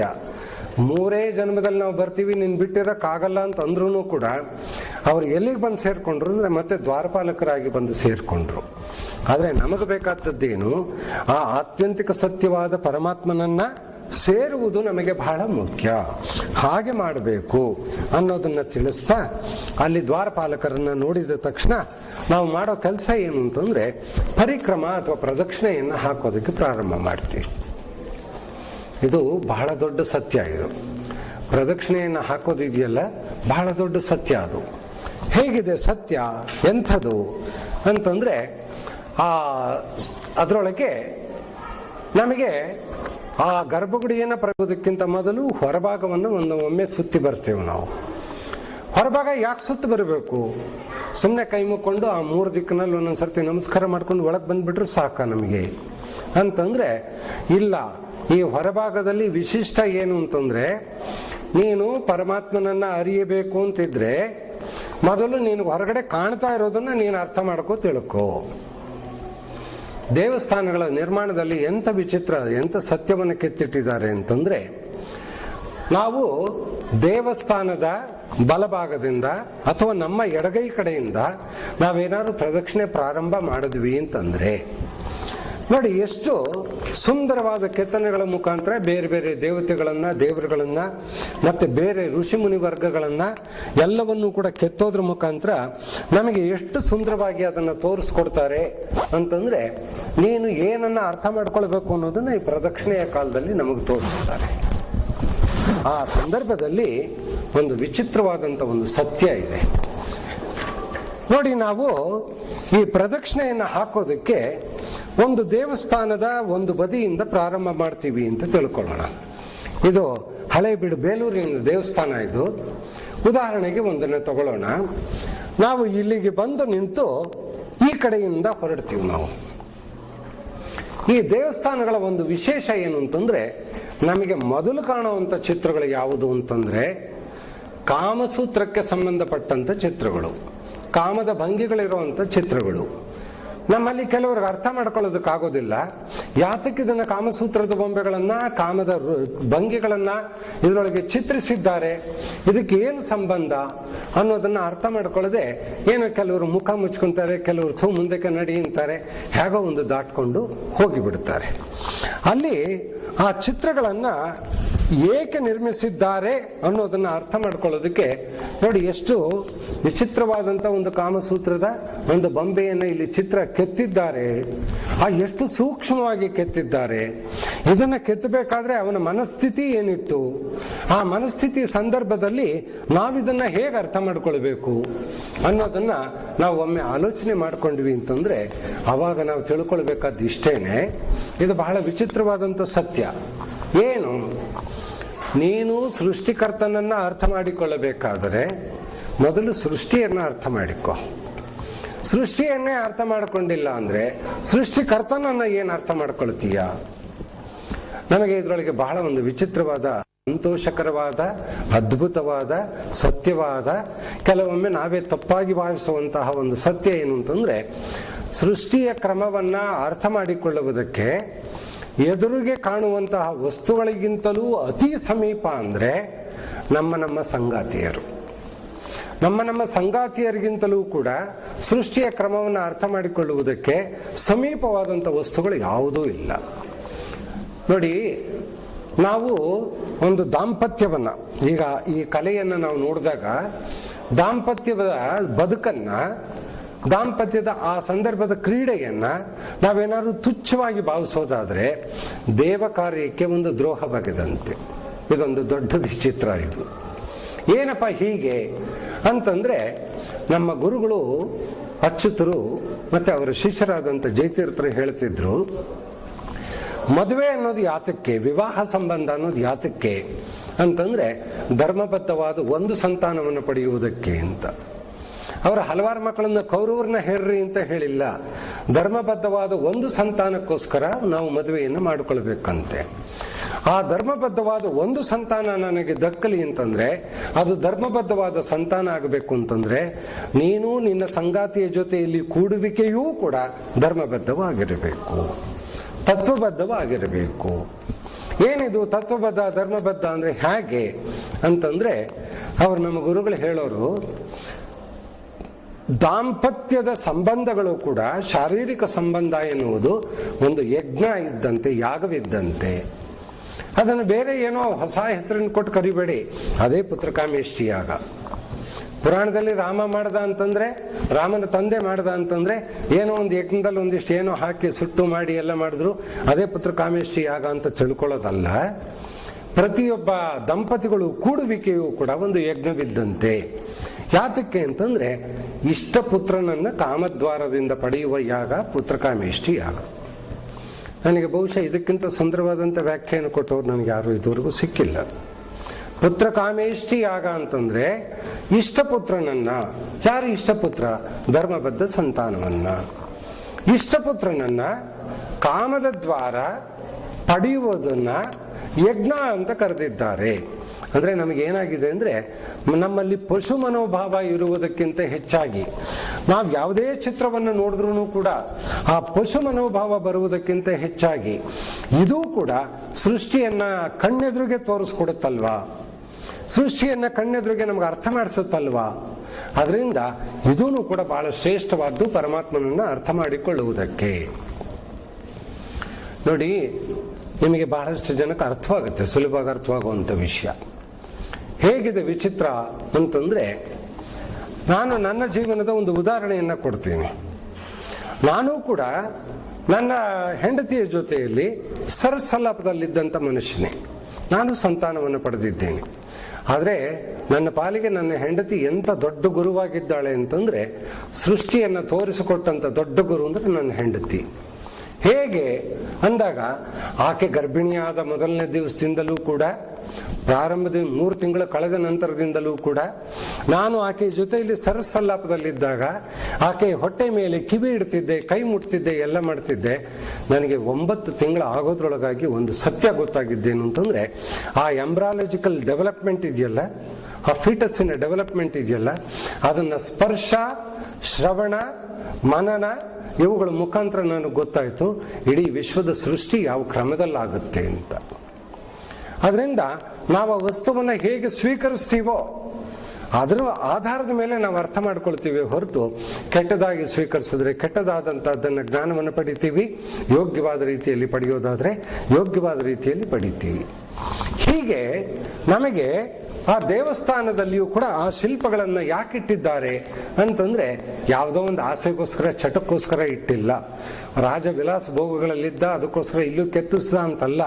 ನೀನು ಪ್ರದಕ್ಷಿಣೆಯನ್ನು ಪ್ರಾರಂಭ ಮಾಡ್ತಾ ಇದೆಯಲ್ಲ, ಪ್ರಕೃತಿಯ ಹೊರವಲಯವನ್ನ ಅರ್ಥ ಮಾಡ್ಕೊಳ್ಳೋದಕ್ಕೆ ಅಂತ ಹೋಗ್ತಾ ಇದೆಯಲ್ಲ, ನಿನಗೆ ಬಹಳ ಹತ್ತಿರವಾದದ್ದು ಯಾವುದು ಅಂತಂದ್ರೆ ನಿನ್ನ ಸಂಗಾತಿಯೇ ಆಗಿದ್ದಾಳೆ. ಆದ್ರಿಂದ ಈ ಕಾಮ ಎನ್ನುವುದಿದೆಯಲ್ಲ, ಅದು ಬಹಳ ಮುಖ್ಯವಾದದ್ದು. ಅದನ್ನು ಸೃಷ್ಟಿ ಅರಿವಿನ ಮಾಧ್ಯಮ ಅಂತ ತಿಳ್ಕೋ ಅಂತ ಹೇಳೋದಕ್ಕೋಸ್ಕರ ಪ್ರಾರಂಭಕ್ಕೆ ನಮಗದನ್ನ ತಂದಿಟ್ಟಿದ್ದಾರೆ. ಹಾಗೆ ಆ ಚಿತ್ರವನ್ನ ನೋಡಿದ್ದಾದ ಮೇಲೆ ನಾವು ಅದನ್ನು ಮುಂದಕ್ಕೆ ಹೋಗ್ತೀವಿ. ಮುಂದಕ್ಕೆ ಹೋಗ್ತಾ ಹೋಗ್ತಾ ಏನಾಗುತ್ತೆ ಅಂತಂದ್ರೆ, ನೀವು ಬೇಲೂರು, ಹಳೇಬೀಡು, ಸೋಮನಾಥಪುರ ಯಾವ್ದಾದ್ರು ನಮ್ಮ ದಕ್ಷಿಣ ಭಾರತೀಯ, ವಿಶೇಷವಾಗಿ ದಕ್ಷಿಣ ಭಾರತೀಯ ಈ ದೇವಸ್ಥಾನಗಳನ್ನು ನೀವು ದೊಡ್ಡ ದೇವಸ್ಥಾನಗಳನ್ನು ಸುತ್ತ ಹಾಕಿದ್ರೆ ನಿಮಗಲ್ಲಿ ಕಂಡು ಬರೋದೇನು ಅಂತಂದ್ರೆ, ಪ್ರದಕ್ಷಿಣೆ ಅಲ್ಲಿ ನಾವು ಹೊರಟಾಗ ಮೊದಲು ಏನು ಈ ಸೂತ್ರ ಕಾಣಿಸ್ತೋ ನಮಗೆ, ಕಾಮ ಎನ್ನುವುದು ಒಂದು ಪ್ರಧಾನವಾದಂಥ ಅಂಶ ಅಂತ ನಮಗೆ ತೋರಿಸಿದ್ರು. ಇದನ್ನು ಅರ್ಥ ಮಾಡ್ಕೊಂಡ್ಮೇಲೆ ಮನುಷ್ಯನ ಬೆಳವಣಿಗೆಗಳು ಹೇಗೆ ಅನ್ನೋದು ತೋರಿಸ್ತು. ಇದಕ್ಕೆ ಮಾಧ್ಯಮವಾಗಿ ನಮಗೆ ಬೇಲೂರು ಶಿಲಾಬಾಲಿಕೆಯರಿದ್ದಾರೆ. ಅವರು ವಿವಿಧವಾದಂಥ ಭಂಗಿಯಲ್ಲಿ ಅನೇಕ ರೀತಿಯಲ್ಲಿ ನಿಂತಿದ್ದಾರೆ. ಅವರನ್ನ ಬರೀ ನಿರ್ವಸ್ತ್ರರನ್ನಾಗಿ ನೋಡುವುದಲ್ಲ, ಅವರು ಯಾವ್ಯಾವುದಕ್ಕೋಸ್ಕರ ತಮ್ಮ ಅಲಂಕಾರವನ್ನು ಮಾಡಿಕೊಂಡ್ರು ಇದು ಕೂಡ ಒಂದು ಪ್ರಸಾದನವನ್ನೂ ಕೂಡ ಪ್ರಸಾದ ಎಂದು ಭಾವಿಸಿದರು. ಪ್ರಸಾದನ ಕಲೆಯೂ ಕೂಡ ಒಂದು ಪ್ರಸಾದ ಅಂತ ಭಾವಿಸಿ ಅದನ್ನು ಹೇಗೆ ಮಾಡ್ಕೊಂಡು ಹೋದ್ರು, ಅದನ್ನು ಬೆಳೆಸ್ಕೊಂಡು ಹೋದ್ರು ಅನ್ನೋದನ್ನು ನೋಡ್ತಾ ನೋಡ್ತಾ ಹೋಗಿ ಹಾಗೆಯೇ ಮುಂದುವರ್ಕೊಂಡು ನಾವು ಬಂದ್ವಿ ಅಂತಂದ್ರೆ, ನಮಗಲ್ಲಿ ಮೊದಲು ಯಕ್ಷ, ಗಂಧರ್ವ, ಕಿನ್ನರ, ಕೆಂಪುರುಷ ಹೀಗೆ ಕ್ರಮವಾಗಿ ಒಬ್ಬರೊಬ್ಬರೇ ಮೇಲ್ಲೋಕದ ಜನಗಳನ್ನ ನಮಗಲ್ಲಿ ತೋರಿಸ್ತಾ ಬರ್ತಾರೆ. ಋಷಿಗಳಿದ್ದಾರೆ, ತಪಸ್ಸನ್ನು ಮಾಡಿದವರು. ದೇವಲೋಕದ ಇತರೆ ದೇವತೆಗಳಿದ್ದಾರೆ, ಅವರೆಲ್ಲರ ಚಿತ್ರವನ್ನು ಕೂಡ ನಿರ್ಮಿಸ್ತಾ ಇರ್ತಾರೆ. ಅಂದ್ರೆ ದೇವನು ಒಬ್ಬನೇ, ಪರಮಾತ್ಮ ಒಬ್ಬನೇ, ಆದ್ರೆ ದೇವತೆಗಳ ಹಲವಾರು ಇದ್ದಾರಲ್ಲ, ಅವರು ಕೂಡ ಮೇಲ್ಮಟ್ಟಕ್ಕೆ ಹೇಗೆ ಹೋಗ ಸಾಧ್ಯವಾಯಿತು ಅನ್ನೋದನ್ನ ಹಿಂದಿನ ಋಷಿಗಳ ತಪಸ್ಸಿನ ವಿಷಯವನ್ನು ತಿಳಿಸಿ ಮುಂದೆ ದೇವತೆಗಳನ್ನ ತಿಳಿಸ್ತಾ ಹೋಗ್ತಾರೆ. ಹಾಗೆ ದೇವತೆಗಳಾಯ್ತು. ಹಾಗೆಯೇ ಸುತ್ತಾಕೊಂಡು ಬರ್ತಾ ಅದರಲ್ಲಿ ಯಾವ ಮತದ ಪಂಥದ ದೇವಸ್ಥಾನ ಇರುತ್ತೋ ಆ ದೇವರ ಕೃಪಾ ಪ್ರಸಾದದಿಂದ ಮತ್ತೆ ಅವನ ಅವತಾರಗಳು ಏನೇನು ಅನ್ನೋದನ್ನ ಮತ್ತೆ ತೋರಿಸ್ಕೊಳ್ತಾ ಬರ್ತಾರೆ. ಹಾಗೆ ಒಂದು ಪರಿಕ್ರಮದಲ್ಲಿ, ಒಂದು ಸುತ್ತುವಿಕೆಯಲ್ಲಿ, ಒಂದು ಪ್ರದಕ್ಷಿಣದಲ್ಲಿ ನಮಗೆ ಅವರು ಏನ್ ಸೂಚಿಸ್ತಾರೆ ಅಂತಂದ್ರೆ, ಮೊದಲು ಹೊರಭಾಗದಲ್ಲಿ ಸ್ಥೂಲವಾದ ಸತ್ಯವನ್ನು ಅರ್ಥ ಮಾಡ್ಕೋ, ಅದರ ಮುಖಾಂತರ ನೀನು ಮುಂದೆ ದೇವರನ್ನ ಅರ್ಥ ಮಾಡಿಕೊಳ್ಳುವುದಕ್ಕೆ ಸಾಧ್ಯವಿದೆ. ನೋಡಿ, ಇವನ್ನೆಲ್ಲ ಈ ಬೆಳವಣಿಗೆಗಳನ್ನೆಲ್ಲ ಗಮನಿಸ್ಕೊಂಡು ಬರ್ತಾ ಋಷಿಮುನಿಗಳು ಇದ್ರು, ತಪಸ್ಸನ್ನು ಮಾಡಿದ್ರು. ನೀನು ಈ ಕಂಡಂತ ಪ್ರತಿಯೊಂದನ್ನು ಕೂಡ ತಪಸ್ಸಿನ ರೂಪದಲ್ಲಿ ಸ್ವೀಕರಿಸು, ತಪವನ್ನಾಗಿ ಆಚರಿಸ್ಕೊಂಡು ನೀನು ಹಾಗೆ ಸುತ್ತಾಕೊಂಡು ಈ ಕಡೆಯಿಂದ ಬಂದ್ರೆ ಅವಾಗ ನೀನು ಗರ್ಭಗುಡಿಯ ಮುಂದೆ ನಿಲ್ಲೋದಕ್ಕೆ ಅರ್ಹನಾಗ್ತೀಯ. ಇವನ್ನೆಲ್ಲ ಸತ್ಯವನ್ನ ಅರ್ಥ ಮಾಡ್ಕೊಂಡಿದ್ರೆ ಮಾತ್ರವೇ ನೀನು ಗರ್ಭಗುಡಿಯ ಮುಂದೆ ನಿಲ್ಲೋದಕ್ಕೆ ಅರ್ಹನಾಗ್ತೀಯ. ಅದು ಅರ್ಥ ಮಾಡ್ಕೊಳ್ಳಿಲ್ಲ ಅಂತಂದ್ರೆ ಸಾಧ್ಯವಿಲ್ಲ. ಆಗ ಗರ್ಭಗುಡಿ ಹತ್ರಕ್ಕೆ ಬಂದಾಗ ದ್ವಾರಪಾಲಕರು ನಮ್ಮನ್ನು ಕೇಳ್ತಾರೆ, ಏನಪ್ಪಾ ಪ್ರದಕ್ಷಿಣೆ ಹಾಕದಲ್ಲ, ಎಲ್ಲ ಅರ್ಥವಾಯ್ತಾ, ಎಲ್ಲ ತಿಳ್ಕೊಂಡ ಅಂತ. ಹೌದು, ನನ್ನ 9 ದ್ವಾರಗಳನ್ನು ಕೂಡ ಸಂಯಮದಲ್ಲಿಟ್ಟುಕೊಂಡು ಪ್ರತಿಯೊಂದು ನಾನು ನೋಡ್ಕೊಂಡ್ ಬಂದಿದ್ದೀನಿ. ಈಗ ಹೊರಗಡೆಯ ಸೃಷ್ಟಿ ಅರ್ಥವಾಯ್ತು, ಇನ್ನು ಒಳಗಡೆ ಪರಮಾತ್ಮನನ್ನ ಕಾಣೋದಕ್ಕೆ ಹೋಗೋಣ ಅಂತನ್ಬಿಟ್ಟು ಒಳಗಡೆಗೆ ಕಾಲಿಡೋದಕ್ಕೆ ದ್ವಾರಪಾಲಕರು ಅವಾಗ ನಮಗೆ ಪರ್ಮಿಷನ್ ಕೊಡ್ತಾರೆ. ದ್ವಾರಪಾಲಕರು ಎಲ್ಲಿದ್ದಾರೆ? ಇಲ್ಲೇ ಇದ್ದಾರೆ. ಆದ್ರೆ ಅದು ಸಂಕೇತ, ನಮಗೆ ಒಳಗಡೆ ಹೋಗೋದಕ್ಕೆ, ಗರ್ಭಗುಡಿಯ ಹತ್ರಕ್ಕೆ ಹೋಗೋದಕ್ಕೆ ಅವಕಾಶವನ್ನು ಕೊಡ್ತಾರೆ. ಅಲ್ಲಿ ಹೋಗ್ತೀವಿ, ನಾವು ಮೊದಲು ಕೈ ಮುಗಿತೀವಿ. ಅಲ್ಲಿ ಏನೋ ಒಂದು ಗರ್ಭಗುಡಿ ಅಂತ ಇದೆ. ಆ ಗರ್ಭಗುಡಿ ದೇವಸ್ಥಾನ ಅಷ್ಟು ದೊಡ್ಡದಾಗಿದ್ರು ಕೂಡ ಆ ಗರ್ಭಗುಡಿ ಮಾತ್ರ ಯಾಕೋ ಬಹಳ ಚಿಕ್ಕ ಬಾಗಿಲು, ಬಹಳ ಚಿಕ್ಕದು. ಗರ್ಭಗುಡಿಯ ದ್ವಾರ ಏನಿದೆ ಅದು ಬಹಳ ಚಿಕ್ಕದು. ಆ ದೇವಸ್ಥಾನಗಳನ್ನು ನೋಡಿದ್ರೆ ಎಷ್ಟು ಬೃಹತ್ತಾದಂಥ ದೇವಸ್ಥಾನಗಳಿವೆ, ಎಷ್ಟು ಬೃಹತ್ತಾದಂಥ ದೇವಸ್ಥಾನಗಳು. ಆದ್ರೆ ನಾವು ಒಳಗಡೆ ಏನಾದ್ರು ಹೊಕ್ವಿ ಅಂತಂದ್ರೆ ಆ ಗರ್ಭಗುಡಿ ಮಾತ್ರ, ಬಾಗಿಲು ಮಾತ್ರ ಬಹಳ ಚಿಕ್ಕದಿರುತ್ತೆ. ಗರ್ಭಗುಡಿಯು ಕೂಡ ಬಹಳ ಚಿಕ್ಕದಾಗಿ ಇರುತ್ತೆ. ದೈತ್ಯಾಕಾರದ ಧ್ವಜಸ್ತಂಭದ ಮುಂದೆ ಈ ಗರ್ಭಗುಡಿ ಬಹಳ ಚಿಕ್ಕದಾಗಿರುತ್ತೆ. ಯಾಕೋಸ್ಕರ ಚಿಕ್ಕದಾಗಿ ಕಟ್ತಾರೆ? ಯಾಕೆ ಅದನ್ನು ಸುಂದರವಾಗಿ ದೊಡ್ಡ ಬಾಗಿಲುಗಳ ಮುಖಾಂತರ ನಿರ್ಮಿಸಬಾರ್ದಾಗಿತ್ತ ಅಂತಂದ್ರೆ, ಗರ್ಭಗುಡಿ ಅಂದ್ರೆ ಏನು ಅನ್ನೋದನ್ನು ಮೊದಲು ಅರ್ಥ ಮಾಡ್ಕೊಳ್ಬೇಕಾಗುತ್ತೆ. ಗರ್ಭ, ಯಾವ ಗರ್ಭ? ಪರಮಾತ್ಮನೇ ಗರ್ಭ ಯಾವುದು ಅಂತಂದ್ರೆ ಅವನ ಹಿರಣ್ಯ ಗರ್ಭ ಅಂತ ಕರೆದಿದ್ದಾರೆ. ಯಾವುದವನಿಗೆ ಗರ್ಭ? ಜ್ಞಾನವೇ ಗರ್ಭ ಅವನಿಗೆ. ಜ್ಞಾನ ಗರ್ಭದಲ್ಲಿಯೇ ಅವನು ಸದಾ ಕಾಲವೂ ಇದ್ದಾನೆ. ಆದ್ರಿಂದ ಗರ್ಭಗುಡಿಯ ಒಳಗಡೆ ಇರುವುದೇನು? ಜ್ಞಾನವೇ ಮುಖ್ಯವಾದಂಥ ಅದರ ಗರ್ಭ. ಧಾರಣೆ ಮಾಡಿರುವಂಥದ್ದು ಅದೇನೆ. ಅಲ್ಲಿ ಪರಮಾತ್ಮ ಇದ್ದಾನಾದ್ರಿಂದ ಅದಕ್ಕೆ ಗರ್ಭಗುಡಿ ಅಂತ ಕರಿತೀವಿ. ಎಲ್ಲವನ್ನೂ ಸೇರಿಸಿ ಗುಡಿ ಅಂತ ಕರೆದ್ರೆ ಅದನ್ನ ಗರ್ಭಗುಡಿ ಅಂತ ಕರಿತೀವಿ ನಾವು. ಗರ್ಭಗುಡಿ ಒಳಗೆ ನಾವೆಲ್ಲರೂ ನುಗ್ಗೋದಕ್ಕೆ ಸಾಧ್ಯವಿಲ್ಲ. ಗರ್ಭಗುಡಿ ಒಳಗೆ ಅರ್ಚಕ ಒಬ್ಬ ಮಾತ್ರ ಹೋಗಬಲ್ಲ. ಯಾರು ಅರ್ಚಕ ಅಂತಂದ್ರೆ ನಾವು ಅದನ್ನು ಬಹಳ ಸೂಕ್ಷ್ಮವಾಗಿ ಗಮನಿಸಬೇಕಾಗುತ್ತೆ. ವೇದ ಪಾಠಗಳನ್ನು ಕಲಿತವರು, ಮಂತ್ರವನ್ನ ಹೇಳುವುದಕ್ಕೆ ಬಲ್ಲವರು ಎಲ್ಲರೂ ಕೂಡ ಅರ್ಚಕರಾಗುವುದಕ್ಕೆ ಸಾಧ್ಯವಿಲ್ಲ. ಯಾರಪ್ಪ ಅರ್ಚಕನಾಗೋದಕ್ಕೆ ಯೋಗ್ಯ, ಅರ್ಹ ಅಂತಂದ್ರೆ ಗರ್ಭಗುಡಿಯ ಒಳಗಡೆ ಪ್ರವೇಶ ಮಾಡಬೇಕಾದ್ರೆ, ಜ್ಞಾನದ ಗರ್ಭದ ಒಳಗಡೆ ಪ್ರವೇಶ ಮಾಡಬೇಕಾದ್ರೆ ನನಗಿರ್ಬೇಕಾದಂಥ ಮಿನಿಮಮ್ ಕ್ವಾಲಿಫಿಕೇಶನ್ ಏನು? ಜ್ಞಾನ ಅನ್ನೋದು ನನಗಿರ್ಬೇಕು ಮೊದಲು, ನಿನ್ನ ಮಂತ್ರತಂತ್ರಗಳಲ್ಲ. ನನಗಿರ್ಬೇಕಾದ್ದೇನು ಅಂತಂದ್ರೆ ಅರ್ಚಕನಾದಂಥ ನನಗೆ ಜ್ಞಾನ ಗರ್ಭದ ಒಳಗಡೆ ಹೆಜ್ಜೆ ಇಡಬೇಕು ಅಂತಂದ್ರೆ ಮೊದಲು ನನಗೆ ಜ್ಞಾನ ಎನ್ನುವುದು ಇರಬೇಕು. ಹೇಗೆ ಜ್ಞಾನ ಅನ್ನೋದು ಇದೆಯೋ ಅವನು ಮಾತ್ರವೇ ಒಳಗಡೆ ಹೋಗೋದಕ್ಕೆ ಸಾಧ್ಯವಿದೆ. ಮತ್ತೆ ಹೊರಗಡೆ ಇದ್ದಾರಲ್ಲ ಅವ್ರು ಯಾರು? ಅವರು ಭಕ್ತರು. ಅಂದ್ರೆ ಜ್ಞಾನದ ಕಡೆಗೆ ಇನ್ನೂ ಹೋಗ್ತಾ ಇರೋವಂಥವ್ರು ಅಂತ. ಜ್ಞಾನದ ಕಡೆಗೆ ಹೋಗ್ತಾ ಇರೋರು ಹೊರಗಡೆ ನಿಂತಿದ್ದಾರೆ. ಜ್ಞಾನವನ್ನ ಆಗಲೇ ಪಡೆದಂಥವನು, ಅರಿತುಕೊಂಡವನು ಒಳಗಡೆಗೆ ಹೆಜ್ಜೆ ಇಡ್ತಾನೆ, ಒಳಗಡೆಗೆ ಹೆಜ್ಜೆ ಇಟ್ಟಿದ್ದಾನೆ. ಯಾಕೆ ಅವ್ರು ಹೊರಗೆ, ಅವನ ಯಾಕೆ ಒಳಗಡೆ ಅಂತಂದಾಗ ಇಷ್ಟೇ ಕಾರಣ.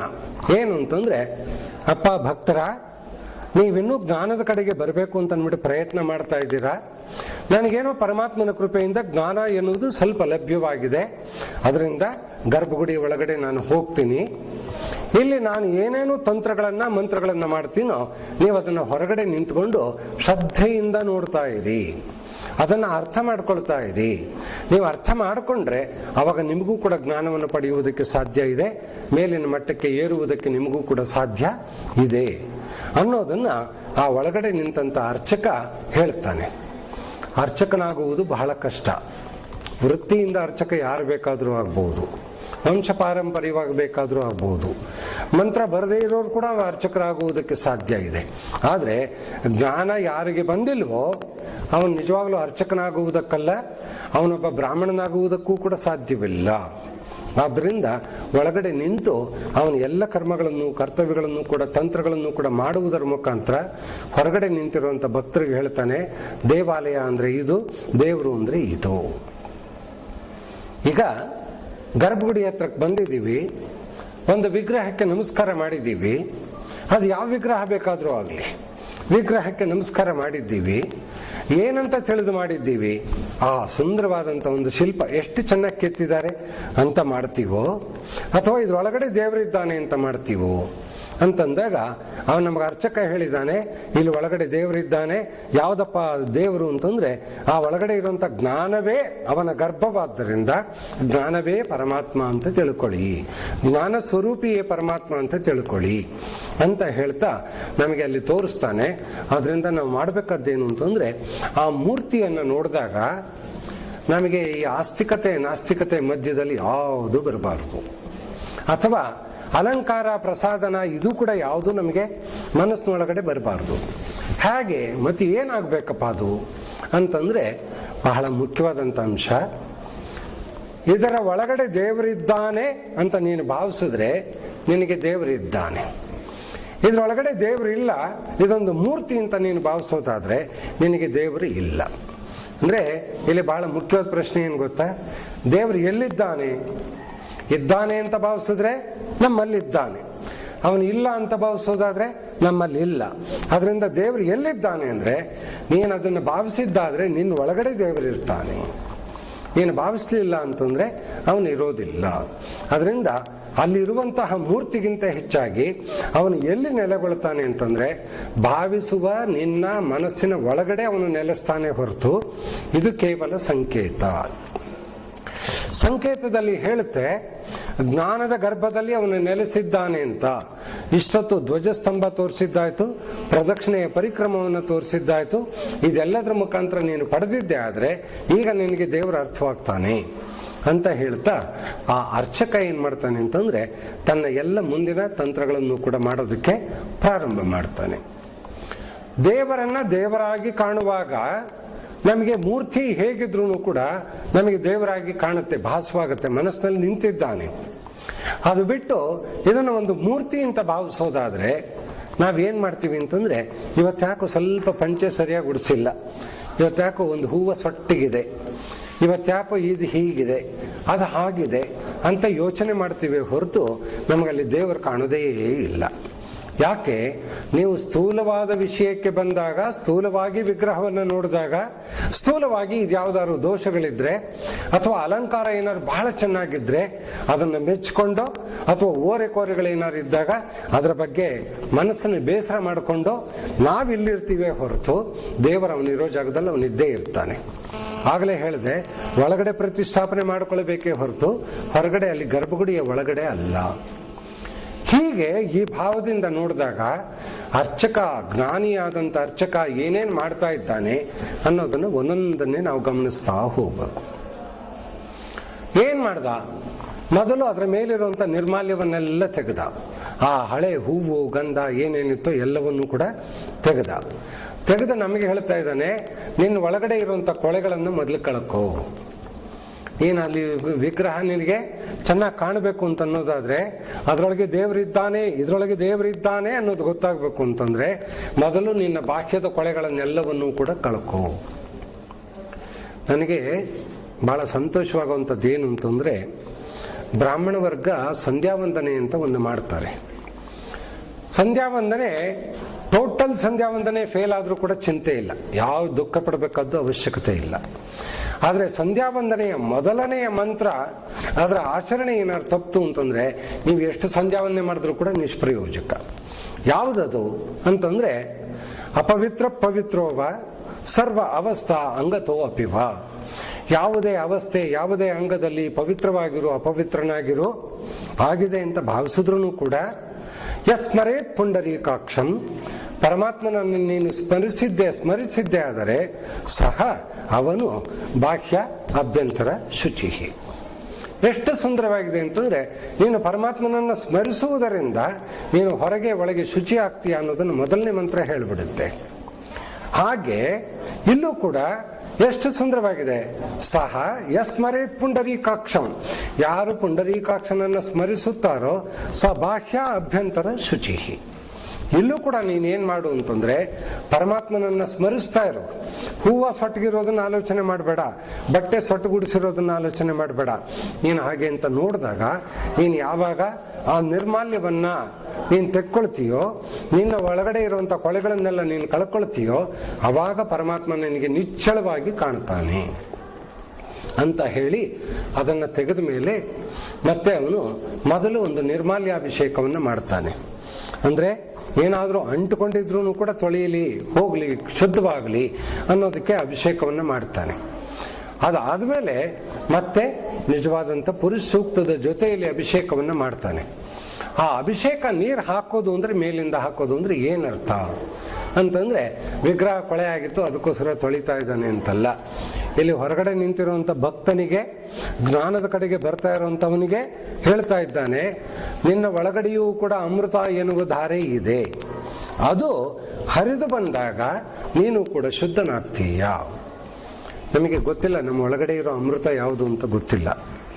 ಆಯುರ್ವೇದವನ್ನ ಅರ್ಥಕೊಂಡ್ರೆ, ಧನ್ವಂತ್ರಿಯನ್ನ ಅರ್ಥ ಮಾಡಿಕೊಂಡ್ರೆ ನಮ್ಮ ಒಳಗಡೆ ಇರೋ ಇದು ಯಾವುದು ಅಂತ ಗೊತ್ತಾಗುತ್ತೆ. ನಿಜವಾದ ಯೋಗ ವಿದ್ಯೆಯ ಸಾಧನೆಯಲ್ಲಿ ತೊಡಗಿದ್ದೇ ಆದ್ರೆ ನಮ್ಮ ಒಳಗಡೆ ಅಮೃತ ಹರಿತಾ ಇರೋದು ನಮಗೆ ಗೊತ್ತಾಗುತ್ತೆ. ಹೇಳ್ತಾನೆ ಅರ್ಚಕ, ಹೀಗೆ ನಿನ್ನ ಒಳಗಡೆ ನೀನೇ ವಿಗ್ರಹ ತಾನೆ, ನೀನು ಕೂಡ ಒಂದು ವಿಗ್ರಹ, ನಿನ್ನ ಒಳಗಡೆ ಪರಮಾತ್ಮನಿದ್ದಾನೆ. ಆದ್ರಿಂದ ಇಲ್ಲೂ ಕೂಡ ವಿಗ್ರಹದ ಒಳಗಡೆ ಪರಮಾತ್ಮನಿದ್ದಾನೆ ಅಂತ ಭಾವಿಸೋದಾದ್ರೆ, ಇಲ್ಲಿ ಹೇಗೆ ನೀರು ಹಾಕಿದಾಗ ಶುಚಿ ಆಯ್ತು, ನಿನ್ನ ಒಳಗಡೆನೆ ಅಮೃತದ ಧಾರೆಯನ್ನು ಸುರಿಸ್ಕೋ, ನೀನವಾಗ ಜ್ಞಾನಿಯಾಗುವುದಕ್ಕೆ ಸಾಧ್ಯವಿದೆ ಅಂತ ಹೇಳಿ ಪುರುಷ ಸೂಕ್ತದ ಜೊತೆಯಲ್ಲಿ ಹೇಳ್ತಾರೆ. ಆ ಸಂದರ್ಭದಲ್ಲಿ ಹೇಳ್ತಾರೆ, ಅವನು ಎಲ್ಲ ಕಡೆಯೂ ವ್ಯಾಪಿಸಿದ್ದಾನೆ, ಎಲ್ಲ ಕಡೆಯೂ ವ್ಯಾಪಿಸಿದ್ದಾನೆ, ಎಲ್ಲ ವರ್ಣಗಳಲ್ಲಿಯೂ ಕೂಡ ಅವನು ನೆಲೆಸಿದ್ದಾನೆ. ಯಾಕೆ ಅಂತಂದ್ರೆ, ಯಜ್ಞೇನ ಯಜ್ಞಮಯಜಂತ ದೇವ ತಾನಿ ಧರ್ಮಾನಿ ಪ್ರಥಮಾನ್ಯಾಸನ್. ಯಜ್ಞ, ಜೀವನವನ್ನ ಯಜ್ಞ ಅಂತ ಮಾಡಿಕೊಂಡಾಗ, ದೇವಸ್ಥಾನಕ್ಕೆ ಬಂದ ಕ್ರಿಯೆಯನ್ನು ಕೂಡ ಒಂದು ಯಜ್ಞ ಅಂತ ಮಾಡಿಕೊಂಡಾಗ ಅಲ್ಲಿ ಹುಟ್ಟುವ ಮೊದಲನೇ ವಸ್ತು ಯಾವುದು ಅಂದ್ರೆ ಧರ್ಮ. ನೀನು ಅದನ್ನು ಆಚರಿಸು, ನಿನಗೆಲ್ಲವೂ ಗೊತ್ತಾಗುತ್ತೆ ಅಂತ ಅರ್ಚಕ ನಮಗೆ ಅಭಿಷೇಕವನ್ನು ಮಾಡಿ ಮಾಡಿ ತೋರಿಸ್ತಾ ಆಮೇಲೆ ಅಲಂಕಾರವನ್ನೆಲ್ಲ ಮಾಡ್ತಾನೆ. ಗರ್ಭಗುಡಿ ಒಳಗೆ ನಾನು ಗರ್ಭಗುಡಿಯ ದ್ವಾರ ಏಕೆ ಚಿಕ್ಕದಾಗಿರುತ್ತೆ ಅಂತಂದ್ರೆ, ಜ್ಞಾನಿ ತಾನೇ ಗರ್ಭಗುಡಿ ಒಳಗಡೆ ಹೋಗ್ತಾ ಇರೋನು. ಅವನು ಎಷ್ಟೇ ಜ್ಞಾನಿಯಾಗಿದ್ರೂ ಕೂಡ ತಲೆ ಬಗ್ಗಿಸಿ ನಡೆಯುವ ವಿನಯ ಎನ್ನುವುದಿಲ್ಲದಿದ್ದರೆ ಅವನ ಜ್ಞಾನ ಯಾವುದಕ್ಕೂ ಪ್ರಯೋಜನವಿಲ್ಲ. ವಿದ್ಯಾ ದದಾತಿ ವಿನಯಂ. ವಿದ್ಯೆ ಏನನ್ನ ಕಲಿಸುತ್ತೆ ಅಂದ್ರೆ ವಿನಯವನ್ನ ಕಲಿಸುತ್ತೆ. ನೀನು ಅರ್ಚಕನಾಗಿ ನಮ್ಗೇನಾಗಿದೆ ಅಂದ್ರೆ ಬಹಳ ಸತ್ಯ ಏನು ಅಂತಂದ್ರೆ, ನಮ್ಮಲ್ಲಿ ಬಹಳ ಅರ್ಚಕರಿಗೆ ಅಹಂಕಾರವೇ ಜಾಸ್ತಿ. ನಾನು ಹೇಳಿದ್ದೇ ಸರಿ, ನನ್ನ ಆಚರಣೆಯೇ ಸರಿ, ನೀನು ಹೀಗೆ ಮಾಡಬೇಕು ಅನ್ನುವಂಥ ಭಾವಗಳೇ ನಮ್ಮಲ್ಲಿ ಜಾಸ್ತಿ ಇರುವಾಗ ವಿನಯವನ್ನು ನಾವು ಕಲಿಯೋದಿಲ್ಲ.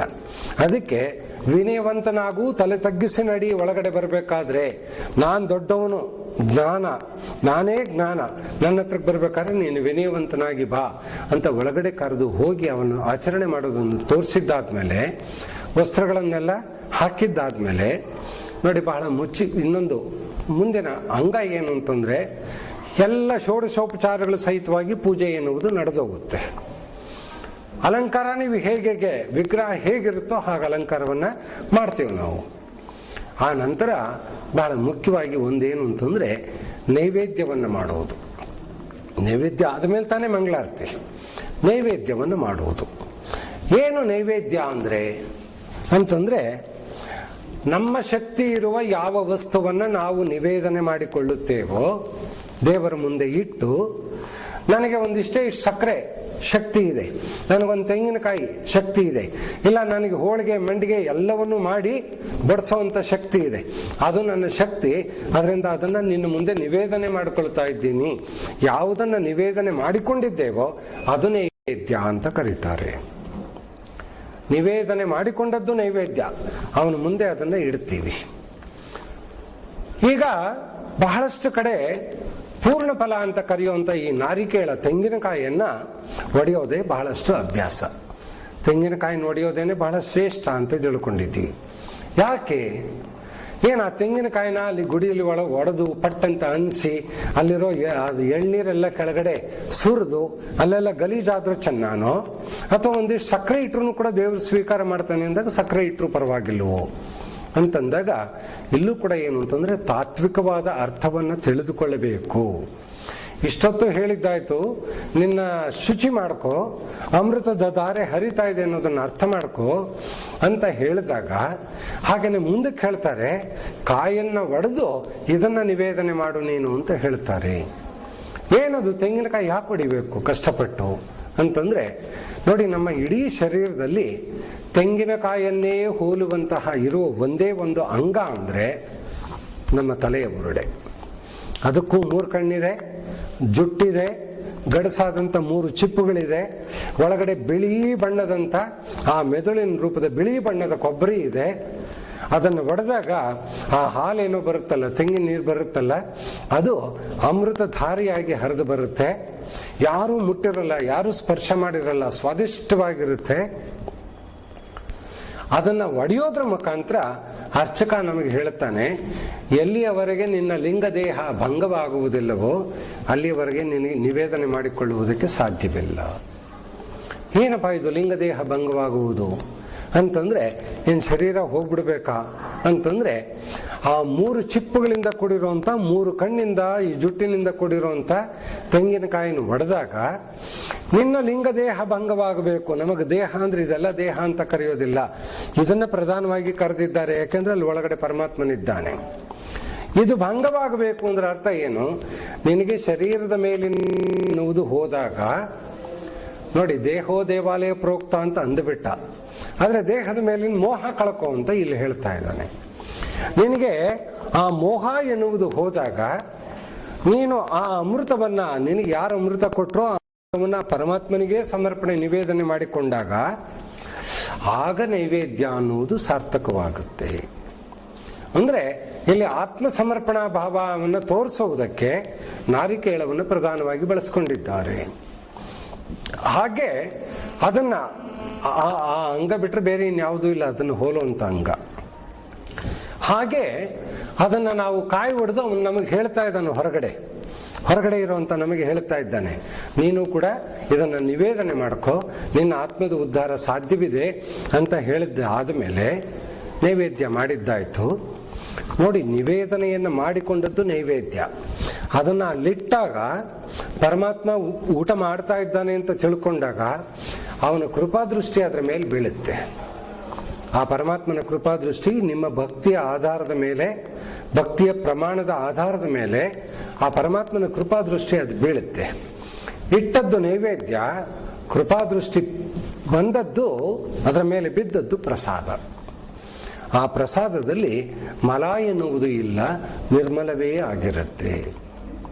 ಆದ್ರಿಂದ ಆ ಕೃಪಾದೃಷ್ಟಿ ಬಿತ್ತು, ಆಗದು ನಮ್ಮ ಪಾಲಿಗೆ ಪ್ರಸಾದ ಆಯಿತು. ಅದನ್ನ ಅವನು ನೈವೇದ್ಯ ಮಾಡಿದ್ದಾಯಿತು. ಈಗ ಬಹಳ ಪ್ರಧಾನವಾದಂಥ ಅಂಶ ಯಾವುದದು ಅಂದ್ರೆ ಮಂಗಳಾರತಿ ಅನ್ನೋದನ್ನು ತಗೊಳ್ಳೋಣ. ನಾನು ಒಂದು 2 ಕಡೆ ಸಮಾರಂಭದಲ್ಲಿ ಹೇಳಿದ್ದೆ, ದೇವಸ್ಥಾನಕ್ಕೆ ಹೋದಾಗ ನಿಮ್ಗೆ ಯಾರಿಗಾರು ಮಂಗಳಾರತಿ ತಗೊಳ್ಳೋದಕ್ಕೆ ಧೈರ್ಯ ಇದ್ರೂ ಇರಬಹುದು. ನನಗೆ ಇದುವರೆಗೂ ಧೈರ್ಯ ಬಂದೇ ಇಲ್ಲ, ಮಂಗಳಾರತಿ ತಗೊಳ್ಳೋ ಅಷ್ಟು ಧೈರ್ಯ ಬಂದೇ ಇಲ್ಲ. ಯಾಕೆ ಅಂದ್ರೆ ಮಂಗಳಾರತಿಯನ್ನ ಯಾಕೆ ಮಾಡಬೇಕು, ಅದೇ ಕೊನೆಯ ಭಾಗ ಏಕೆ ಅನ್ನೋದನ್ನ ಯೋಚನೆ ಮಾಡಿದಾಗ ಆ ಸಂದರ್ಭದಲ್ಲಿ ಜಾಗಟೆ ಗಂಟೆಗಳನ್ನೆಲ್ಲವನ್ನೂ ಕೂಡ ಬಾರಿಸ್ತಾರೆ. ಅವಾಗ ಎಲ್ಲರೂ ಕೂಡ ಒಂದೇ ಮನಸ್ಸಿನಿಂದ ನಿಂತು ದೇವರನ್ನೇ ನೋಡ್ತಾ ಇರ್ತಾರೆ. ಆತ ಮಂಗಳಾರತಿಯನ್ನು ಮಾಡ್ತಾನೆ, ಹೊರಗಡೆ ತಂದು ಕೊಡ್ತಾನೆ. ಇರಲಿ, ಇದನ್ನ ಹೊರಗಡೆ ತಂದು ಕೊಟ್ಟ ನಂತರದ ವಿಷಯ ಆಮೇಲೆ ಮಾತಾಡೋಣ. ಈಗ ಮಂಗಳಾರತಿ ಮಾಡುವುದು ಎಂದ್ರೆ ಏನು ನೋಡಿ. ಅರ್ಚಕ ಒಳಗಡೆ ಕಾಲಿಡಬೇಕಾದ್ರೆ ಅವನು ಗೊತ್ತಿತ್ತು, ಗರ್ಭಗುಡಿ ಅಂದ್ರೆ ಜ್ಞಾನ ಗರ್ಭವೇ ಅವನ ಗರ್ಭ, ಅದೇ ಪ್ರಧಾನವಾದದ್ದು. ಅದರಿಂದ ಜ್ಞಾನ ಸ್ವರೂಪಿ ಪರಮಾತ್ಮ ಎನ್ನುವುದನ್ನ ಅಲ್ಲಿ ತಿಳಿಸಿದ್ದಾದ ಮೇಲೆ ಮತ್ತೆ ನಾನು ಇಷ್ಟೊತ್ತು ಮಾಡಿದ್ದೆಲ್ಲ ಅರ್ಥವಾಯ್ತಾ ನಿಮಗೆ ಅಂತ ಕೇಳ್ತಾ ಇದ್ದಾನೆ. ಇಷ್ಟೊತ್ತು ನಾನು ಏನೇನು ಮಾಡಿದ್ನೋ ಏನೇನು ಹೇಳಿದ್ನೋ ಎಲ್ಲ ಅರ್ಥವಾಯ್ತಾ ನಿಮಗೆ? ಈಗ ಮಂಗಳಾರತಿ ಮಾಡ್ತೀನಿ ನೋಡಿ. ಮಂಗಳ ಅಂದ್ರೆ ಏನು? ಶುಭಕರವಾದಂತ ಮುಕ್ತಾಯ ಅಂತ. ಶುಭಕರವಾದ ಮುಕ್ತಾಯ ಅಂತ. ಈಗ ಯಾವುದು ಶುಭ? ನೀವು ಇಷ್ಟೊತ್ತು ನಾನು ಮಾಡಿದ್ದನ್ನೆಲ್ಲ ನೀವು ಅರ್ಥ ಮಾಡ್ಕೊಂಡಿದ್ರೆ ಅದೇ ಶುಭಕರವಾದದ್ದು. ಈಗ ಮುಕ್ತಾಯಕ್ಕೆ ಬರೋಣ.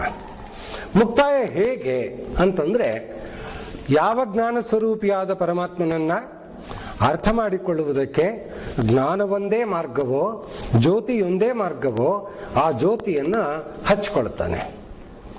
ಜ್ಯೋತಿಯನ್ನ ಹಚ್ಕೊಂಡು ಅವನು ದೇವರ ಮುಂದೆ ಹಿಡ್ಕೊಂಡು ನೋಡಿ. ಬಹಳ ವಿಚಿತ್ರವಾದ್ದೇನು ಅಂತಂದ್ರೆ, ನಂತರ ನಿಮಗೆ ಗೊತ್ತಾಗುತ್ತೆ ಅದರ ಅರಿವು.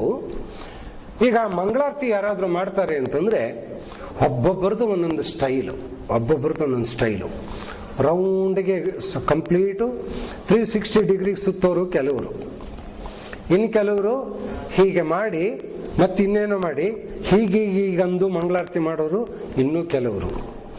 ತಮ್ಮದೇ ಆದಂತ ಶೈಲಿಯಲ್ಲಿ ಮಂಗಳಾರತಿ ಮಾಡೋರನ್ನ ಹಲವಾರು ಜನ ಯಾವ್ಯಾವುದೋ ವರ್ಷಗಳನ್ನ ಮಾಡ್ತಾರೆ. ಆದ್ರೆ ಮಂಗಳಾರತಿಯನ್ನು ಮಾಡಬೇಕಾದ್ದು ಹೇಗೆ ಅಂತಂದಾಗ, ಈಗ ಇಲ್ಲಿ ಹಚ್ಕೊಂಡಿರೋದು ಏನನ್ನ? ಜ್ಯೋತಿಯನ್ನ. ಜ್ಯೋತಿಯ ಸ್ವರೂಪನೇ ಪರಮಾತ್ಮನಾದ್ದರಿಂದ ಜ್ಯೋತಿ ಯಾವ ಆಕಾರದಲ್ಲಿ ಉರಿಯುತ್ತೆ ಅಂದ್ರೆ ಈ ಆಕಾರದಲ್ಲಿ ಉರಿಯುತ್ತೆ ಜ್ಯೋತಿ. ದೀಪ ಎನ್ನುವುದು ಅದರ ಜ್ವಾಲೆ ಈ ಆಕಾರದಲ್ಲಿ ಉರಿಯುತ್ತೆ. ಆದ್ದರಿಂದ ಇದು ಶಿರೋಭಾಗ, ಇದು ಅಧೋಭಾಗ, ಇದು ಕೆಳಭಾಗ. ಇದಿಷ್ಟನ್ನ ಪ್ರಾಣ ಅಂತ ಅಪಾನ ಅಂತ ಕರೀತಾರೆ, ಇದನ್ನ ಪ್ರಾಣ ಅಂತ ಕರೀತಾರೆ. ಪ್ರಾಣ ಅಪಾನಗಳು ಎಲ್ಲ ಕಡೆಯೂ ವ್ಯಾಪ್ತನಾಗಿರುವ ಪರಮಾತ್ಮನನ್ನ ನೀನು ತಿಳ್ಕೋಬೇಕು ಅಂತಂದ್ರೆ ಜ್ಞಾನದ ಮುಖಾಂತರ ಮಾತ್ರವೇ ತಿಳ್ಕೋಬೇಕು. ಆದ್ರಿಂದ ಮಂಗಳಾರತಿಯನ್ನ ಮಾಡಬೇಕಾದ್ರೆ ಹೇಗೆ ಮಾಡಬೇಕು ಅಂತಂದ್ರೆ, ಜ್ಯೋತಿ ಯಾವ ಸ್ವರೂಪದಲ್ಲಿ ಇದೆಯೋ ಅದೇ ಸ್ವರೂಪದಲ್ಲಿ ಅವನ ಪಾದದಿಂದ ಹಿಡಿದು ಮೇಲ್ಗಡೆ ಶಿರೋಭಾಗದವರೆಗೂ ಹೀಗೇ ಮಾಡಬೇಕೇ ಹೊರತು 360 ಡಿಗ್ರಿ ಅಲ್ಲ. ಇದೇ ಎಲಿಪ್ಸ್ ಶೇಪೇನೆ ಬರಬೇಕದು. ಈ ಎಲಿಪ್ಸ್ ಶೇಪ್ ನಲ್ಲೇ ಮಾಡಬೇಕು. ಮಾಡ್ತಾ ಮಾಡ್ತಾ ಹೊರಗಡೆ ಇರೋರು ಹೇಳ್ತಾ ಇದ್ದೀರಾ, ಪರಮಾತ್ಮ ಅಂದ್ರೆ ಜ್ಞಾನ ಸ್ವರೂಪಿ, ಅವನನ್ನು ಅರಿತುಕೊಳ್ಳುವುದಕ್ಕೆ ಜ್ಞಾನ ಒಂದೇ ಮಾರ್ಗ. ಆದ್ರಿಂದ ಈಗ ಇದನ್ನ ನಾನು ಮಾಡಿ ತೋರಿಸ್ತಾ ಇದ್ದೀನಿ, ನೀವೆಲ್ಲ ನೋಡಿ. ನೀವೆಲ್ಲ ನೋಡ್ಬೇಕಾದ್ರೆ ಏನ್ ಬೇಕು ನಿಮಗೆ? ಏಕಾಗ್ರತೆ ಬೇಕು. ಇದನ್ನ ಅರ್ಥ ಮಾಡ್ಕೊಳ್ಬೇಕಾದ್ರೆ ಇಷ್ಟೊತ್ತು ಏನು ಹೇಳಿದ್ನೋ ಅದನ್ನೆಲ್ಲ ಅರ್ಥ ಮಾಡ್ಕೊಳ್ಬೇಕಾದ್ರೆ ಏಕಾಗ್ರತೆ ಎನ್ನುವುದು ಬೇಕು. ಏಕಾಗ್ರತೆ ಯಾವುದರಿಂದ ಬರುತ್ತೆ ಅಂತಂದಾಗ ಜಾಗಟೆಯನ್ನ ಬಾರಿಸ್ತಾರೆ. ಜಾಗಟೆ ಅನ್ನೋ ಶಬ್ದ ಏನು ಅಪಭ್ರಂಶ ಕನ್ನಡದಲ್ಲಿ ಇದೆಯಲ್ಲ, ಅದು ಏನು ಹೇಳುತ್ತೆ ಅಂದ್ರೆ ಜಾಗೃತ ಅಂತ ಹೇಳುತ್ತೆ. ಎಚ್ಚರವಾಗಿರು. ಈಗ ಅಂತಿಮ ಹಂತಕ್ಕೆ ಬಂದಿದ್ದೀವಿ. ಪರಮಾತ್ಮನನ್ನು ಅರಿಯುವುದು ಹೇಗೆ ಅಂತ ನಾವು ತೋರಿಸ್ತಾ ಇದ್ದೀವಿ. ಅದರಿಂದ ಜಾಗೃತನಾಗಿರು, ಎಚ್ಚರವಾಗಿರು. ಇಷ್ಟೊತ್ತು ಎಲ್ಲೋ ಅಲ್ಲಿ ಇಲ್ಲಿ ಕುತ್ಕೊಂಡು ಮಾತಾಡ್ತಿದ್ದಲ್ಲ ದೇವಸ್ಥಾನದ ಆ ಕಡೆ ಭಾಗದಲ್ಲಿ, ಹಾಗೆ ಮಾಡಬೇಡ, ಎಚ್ಚರವಾಗಿರು, ಇದನ್ನೇ ನೀನು ಗಮನಿಸ್ತಾ ಇರು ಅಂತ ಹೇಳೋದಕ್ಕೋಸ್ಕರ ಜಾಗಟೆಯನ್ನು ಬಾರಿಸಿದ್ರೆ ಗಂಟೆಯನ್ನು ಬಾರಿಸ್ತಾರೆ. ಗಂಟೆ ಬಾರಿಸೋದಂತೂ ಬಹಳ ವಿಚಿತ್ರವಾದಂಥ ಸತ್ಯ. ಏನು? ದೇಹೋ ದೇವಾಲಯ ಪ್ರೋಕ್ತ ಜೀವಭೂತ ಸನಾತನ. ನಿನ್ನ ದೇಹವೇ ದೇಗುಲ, ಅಲ್ಲಿ ಪರಮಾತ್ಮನಿದ್ದಾನೆ. ನೀನು ಮಂಗಳಾರತಿ ಮಾಡ್ಬೇಕಾದ್ರೆ ಎಲ್ಲಿ ಮಾಡಬೇಕು? ನೀನು ಒಳಗಡೆ ಮಾಡ್ಕೋ ಅಂತ ಹೇಳೋದಕ್ಕೋಸ್ಕರ ನಾನು ಇಲ್ಲಿ ತೋರಿಸ್ತಾ ಇದ್ದೀನಿ. ಅದಕ್ಕೆ ಅವರು ಮಾಡ್ತಾ ಮಾಡ್ತಾ ನಮಗೆ ತೋರಿಸ್ತಾರೆ. ತೋರಿಸಿದಾದ್ಮೇಲೆ ಇಷ್ಟೊತ್ತು ಎಲ್ಲ ಮಾಡಿದ್ದು ಅರ್ಥವಾಯ್ತಾ ನಿನಗೆ? ನಮ್ಮನ್ನು ಕೇಳ್ತಾ ಇದ್ದಾರೆ. ಅರ್ಥವಾಯ್ತು ಅಂತ ನಾವು ಹೊರಗಡೆ ಒಪ್ಕೊಳ್ತಾ ಇದ್ದೀವಿ. ಈ ಗಂಟೆ ಬಾರಿಸ್ತೀವಲ್ಲ, ಗಂಟೆಯನ್ನು ಎಲ್ಲಿ ಬಾರಿಸ್ಬೇಕು ಅಂತಂದ್ರೆ ನಿನ್ನ ಒಳಗಡೆ ಗಂಟೆ ಬಾರಿಸು ಅಂತ. ಏನಪ್ಪ ನನ್ನ ಒಳಗಡೆ ಗಂಟೆ ಬಾರಿಸೋದು ಯಾವುದು? ಬಹಳ ವಿಚಿತ್ರ ಏನು ಅಂತಂದ್ರೆ, ಹೇಗೆ ತೆಂಗಿನಕಾಯಿ ಇತ್ತೋ ಹಾಗೆ ಗಂಟೆಯ ಆಕಾರದಲ್ಲಿಯೇ ಪ್ರತಿಯೊಂದು ಜೀವಿಗಳಿಗೂ ಕೂಡ ಒಂದು ಅಂಗ ಇದೆ. ಸ್ತ್ರೀ ಆಗಲಿ ಪುರುಷನಾಗಲಿ ಯಾರೇ ಆಗಲಿ ಈ ಗಂಟೆಯ ಆಕಾರದಲ್ಲಿಯೇ, ಮಧ್ಯ ಇದು ಕೂಡ ಗೋಲ್ಕಾನು ಕೂಡ ಇದೆ, ಗಂಟೆಯ ಆಕಾರದಲ್ಲಿಯೇ ಇರುವಂತಹ ಒಂದು ಅಂಗ ಇದೆ. ಅದು ಹೀಗೇ ಇದೆ ನಮಗೂ ಕೂಡ. ಯಾವುದದು ಅಂತಂದ್ರೆ ಒಳಗಡೆ ಕಿರ್ನಾಲಿಗೆ. ಕಿರ್ನಾಲಿಗೆನೇ ಗಂಟೆ ಆಕಾರದಲ್ಲಿರೋದು. ನೀನು ಗಂಟೆಯನ್ನು ಬಾರಿಸೋದಾದ್ರೆ ಅಲ್ಲಿ ಬಾರಿಸು. ಅದಕ್ಕೆ ಇದು ಹೊರಗಡೆ ಸಂಕೇತ. ಯಾರೋ ದಾನ ಕೊಟ್ಟಿದ್ದ ಗಂಟೆನ ಟನ್ ಟನ್ ಅಂತ ಬಾರಿಸ್ಬಿಟ್ರೆ ಅದರಿಂದ ಅಲ್ಲ. ಇದನ್ನು ಮಾಡೋದ್ರ ಮುಖಾಂತರ ಆ ಸತ್ಯ ಅರ್ಥ ಮಾಡ್ಕೊಂಡು ನಿನ್ನೊಳಗಡೆ ನೀನು ಗಂಟೆಯನ್ನು ಬಾರಿಸು. ಅಲ್ಲಿ ಪ್ರಣವನಾದ ಬರುತ್ತೆ, ಓಂಕಾರ ಬರುತ್ತೆ, ನೀನು ಅದನ್ನ ಅಲ್ಲಿ ಬಾರಿಸು.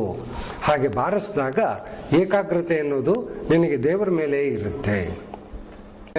ನಾವು ಬಹಳ ಮುಖ್ಯವಾಗಿ ನೆನ್ಪಿಟ್ಕೊಳ್ಬೇಕಾದ್ದೇನು ಅಂದ್ರೆ, ಯಾವ ರೀತಿಯ ಜ್ಯೋತಿ ಜ್ವಾಲೆ ಉರಿಯುತ್ತೋ ಅದೇ ರೀತಿಯಲ್ಲಿ ಮಂಗಳಾರತಿ ಮಾಡಬೇಕಾಗಲಿ, ಬೇರೆ ಯಾವುದೇ ಶೈಲಿಯಲ್ಲೂ ಕೂಡ ಅಲ್ಲ ಮಾಡೋದು ಅನ್ನೋದನ್ನ ತಿಳಿಸಿದ್ದಾಯ್ತು. ಆ ಮಂಗಳಾರತಿಯನ್ನು ಮಾಡಿದ್ದಾದ್ಮೇಲೆ ನಾ ಹೇಳ್ತಿದ್ದೆ, ನಾವು ಗಂಟೆಯನ್ನು ಇಲ್ಲಿ ಬಾರಿಸ್ಬೇಕು, ಯಾಕೆಂದ್ರೆ ಗಂಟೆ ಆಕಾರದಲ್ಲಿರುವಂತ ಒಂದು ಅಂಗ ಅದೇ ಅನ್ನೋದನ್ನ ಹೇಳಿದೆ. ಹಾಗೆ ನಮ್ಮ ಒಳಗಡೆ ನಾವು ಗಂಟೆ ಬಾರಿಸ್ಕೊಂಡಾಗ ಏನಾಗುತ್ತೆ ಅಂತಂದ್ರೆ, ಆ ಮಂಗಳದ ಜ್ಯೋತಿಯು ಕೂಡ ಒಳಗಡೆನೆ ಬೆಳಗೋದಕ್ಕೆ ಪ್ರಾರಂಭವಾಗುತ್ತೆ. ಆ ಒಳಗಡೆ ನಿಮ್ಮ ಜ್ಯೋತಿ ನಿಮ್ಮ ಒಳಗಡೆ ಉರಿತಾ ಇದೆ ನೋಡ್ಕೊಳ್ಳಿ ಅಂತ ಹೇಳೋದಕ್ಕೋಸ್ಕರ ಆ ಅರ್ಚಕ ತಾನು ಮಂಗಳಾರತಿಯನ್ನು ಮಾಡಿ ಜ್ಯೋತಿ ಸ್ವರೂಪನಾದ ಪರಮಾತ್ಮ ಈಗ ಇಲ್ಲಿಂದ ಇಲ್ಲಿವರೆಗೂ ವ್ಯಾಪಿಸಿದ್ದಾನೆ, ಇದನ್ನು ಅರ್ಥ ಮಾಡ್ಕೊಳ್ಳಿ ಅಂತ ಆತ ಹೇಳೋದ್ರ ಮುಖಾಂತರ ನಮ್ಮ ಜೀವನಕ್ಕೂ ಕೂಡ ಮಂಗಳವನ್ನು ತಂದು ಕೊಡ್ತಾನೆ ಅನ್ನೋದನ್ನ ನಾವು ನೆನಪಲ್ಲಿ ಇಟ್ಕೋಬೇಕು. ಇನ್ನು ಅದರ ಮುಂದಿನ ಅಂಗ ಹೇಗಿದೆ, ಎಷ್ಟು ಚೆನ್ನಾಗಿದೆ ಅಂದ್ರೆ, ಮಂಗಳಾರತಿ ಎಲ್ಲ ಮಾಡಿದ್ದಾದ್ಮೇಲೆ ಆತ ಹೊರಗಡೆ ಹಿಡ್ಕೊಂಡು ಬರ್ತಾನೆ. ಆತ ಹೊರಗಡೆ ಹಿಡ್ಕೊಂಡು ಬಂದು ನಮ್ಮ ಮುಂದೆ ಹಿಡಿತಾನೆ ಮಂಗಳಾರತಿಯನ್ನ. ನಾವೇನ್ ಮಾಡ್ತೀವಿ ಅಂತಂದ್ರೆ, ನಾನು ಬೇರೆ ಬೇರೆಯವರ ಆಚರಣೆ ವಿಧಾನಗಳನ್ನ ನಾನು ಇಲ್ಲಿ ಆಲೋಚನೆ ಮಾಡೋದಕ್ಕೆ ಹೋಗೋದಿಲ್ಲ. ಮಂಗಳಾರತಿಯನ್ನು ತಂದು ನಮ್ಮ ಮುಂದೆ ಹಿಡಿದಾಗ ನಾವೇನ್ ಮಾಡ್ತೀವಿ ಅಂತಂದ್ರೆ, ಎರಡೂ ಕೈಯನ್ನ ಅದರ ಮೇಲೆ ಹೀಗೆ ಹಿಡಿತೀವಿ. ಆ ಎರಡೂ ಕೈಯನ್ನು ತಗೊಂಡು ನಾವು ಕಣ್ಣುಗಳನ್ನು ಮುಚ್ಕೊಳ್ತೀವಿ, ಅಂದ್ರೆ ಕಣ್ಣಿಗೆ ಇಟ್ಕೊಳ್ತೀವಿ, ಕಣ್ಣಿಗೆ ಹಚ್ಕೊಳ್ತೀವಿ ಅನ್ನೋದೇನೋ ಪದ್ಧತಿ ಇದೆಯಲ್ಲ.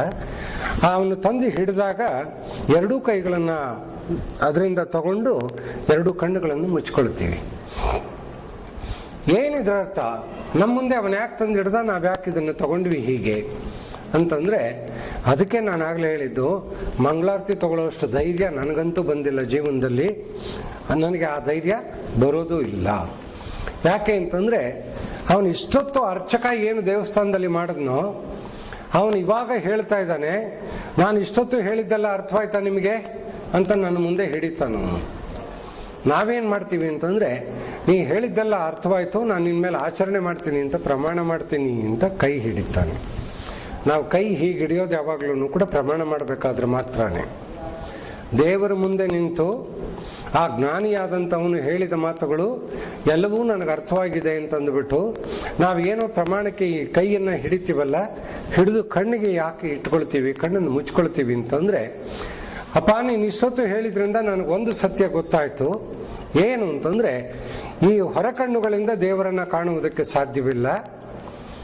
ಆದ್ರಿಂದ ಯಾವಾಗ ನನ್ನ ಈ ಹೊರದೃಷ್ಟಿ ಕಡಿಮೆಯಾಗುತ್ತೋ, ಈ ಹೊರದೃಷ್ಟಿಯನ್ನು ನಾನು ಮುಚ್ಕೊಳ್ತೇನೋ, ಅಂದ್ರೆ ಹೊರಗಡೆ ಬಾಹ್ಯವಾದ ರೀತಿಯಲ್ಲೇ ಬದುಕುವುದನ್ನು ನಾನು ಬಿಡ್ತೇನೋ, ಆಗ ನಾನು ಒಳಗಡೆ ಜ್ಯೋತಿ ಉರಿಯುತ್ತೆ ಅಂತ ನೀ ಹೇಳಿದೆ. ನನಗೆ ಇಷ್ಟೊತ್ತು ಅರ್ಥವಾಯಿತು.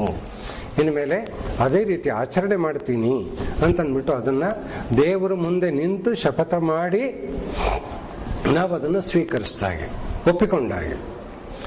ಹಾಗೆ ಮಂಗಳಾರತಿಯನ್ನು ತಂದು ಹಿಡಿದಾಗ ನಾವು ಆ ಕಣ್ಣುಗಳನ್ನು ಮುಚ್ಕೊಳ್ಳೋದ್ರ ಮುಖಾಂತರ ಪುರಂದರದಾಸರ ಆಗ್ಲೇ ಏನೋ ಹೇಳಿದ್ರಲ್ಲ, ತಾನೇ ಬೆಳಗೋ ಜ್ಯೋತಿ ನಿಲ್ಲಿಸಿ ಊರ ದೇವರ ಮಾಡಬೇಕಣ್ಣ ಅಂತ. ಹಾಗೆ ಒಳಗಡೆ ನಮ್ಮ ಒಳಗಡೆ ನಾವು ಜ್ಯೋತಿಯನ್ನು ಹತ್ತಿಸ್ಕೊಳ್ಬೇಕು. ಅದು ಮಂಗಳಕರವಾದದ್ದು.